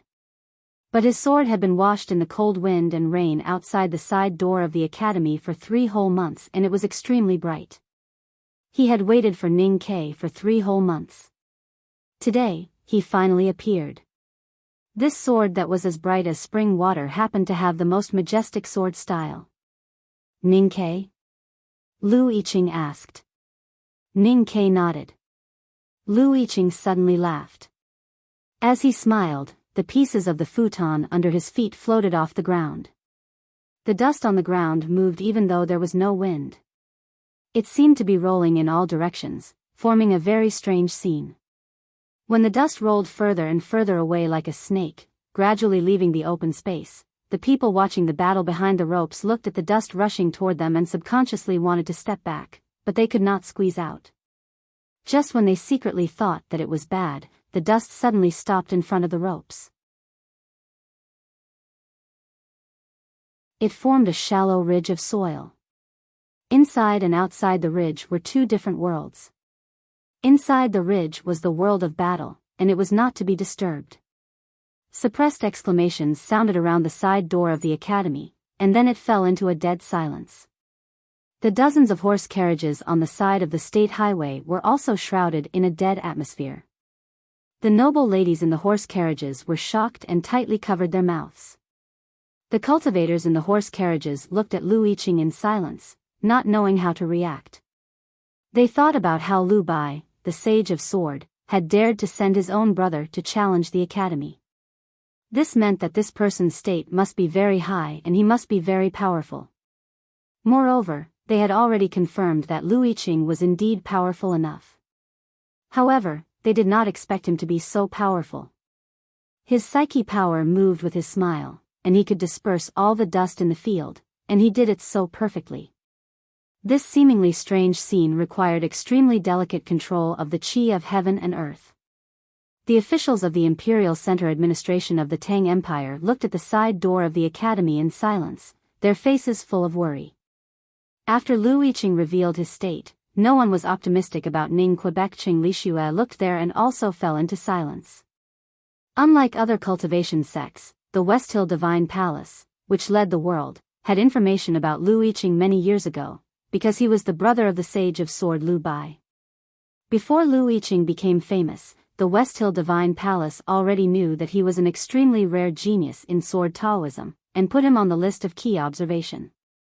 Looking at Lu Yiqing's state, Qing Lixue realized that this person was even more powerful than what the Divine Hall had imagined. A trace of worry gradually appeared between his brows. Of course, the West Hill Divine Palace did not want another person like Mr. Ku to appear in the academy, but at the same time, they did not want the Sword Garret of South Jin Kingdom to produce another powerful person, the Sage of Sword Lu Bai. Lu Bai was the chief visiting professor of the Divine Hall, and the South Jin Kingdom was also the Divine Hall's greatest power in the secular world. But if the Sword Garret of South Jin Kingdom grew stronger with Lu Yiqing's growth, then the Divine Hall's influence on the Sword Garret would be relatively weaker. What if the Sword Garret of South Jin Kingdom switched positions in the future? So you are a treasure sword that the Sage of Sword has hidden for many years.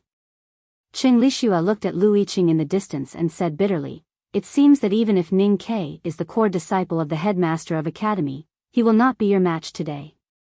At the side door of the academy, Lu Yiqing looked at Ning Ke and said, "You're finally here." His tone was very calm, but the deepest part of his voice revealed undisguised pride and confidence. This was because he was going to defeat the core disciple of the headmaster of academy today. Then, even in front of the academy, he should finally have his own pride and confidence. According to the usual story, after Lu Yiqing said that he was finally here, Ning Ke should be silent for a moment before replying, "What will come," and then he would heroically lose this battle. But Ning Ke had never been a person who played his cards according to common sense. In order to win the battle, he would do anything. Even if he did not take the risk of changing cards, he could choose not to look at his opponent's cards. Ning Ke did not look at Lu Yiqing's sharp eyes. He looked at the untainted blue brick floor, which was so clean that it could reflect one's reflection, and sincerely praised, "I'm afraid your sweeping skills are the same as your brother's, the best in the world." This is the 5th chapter. My eyes are blurry and I am very hungry. I am going to rest for a while and eat something before writing. I will try to finish the 6th chapter before 7:30. To be continued.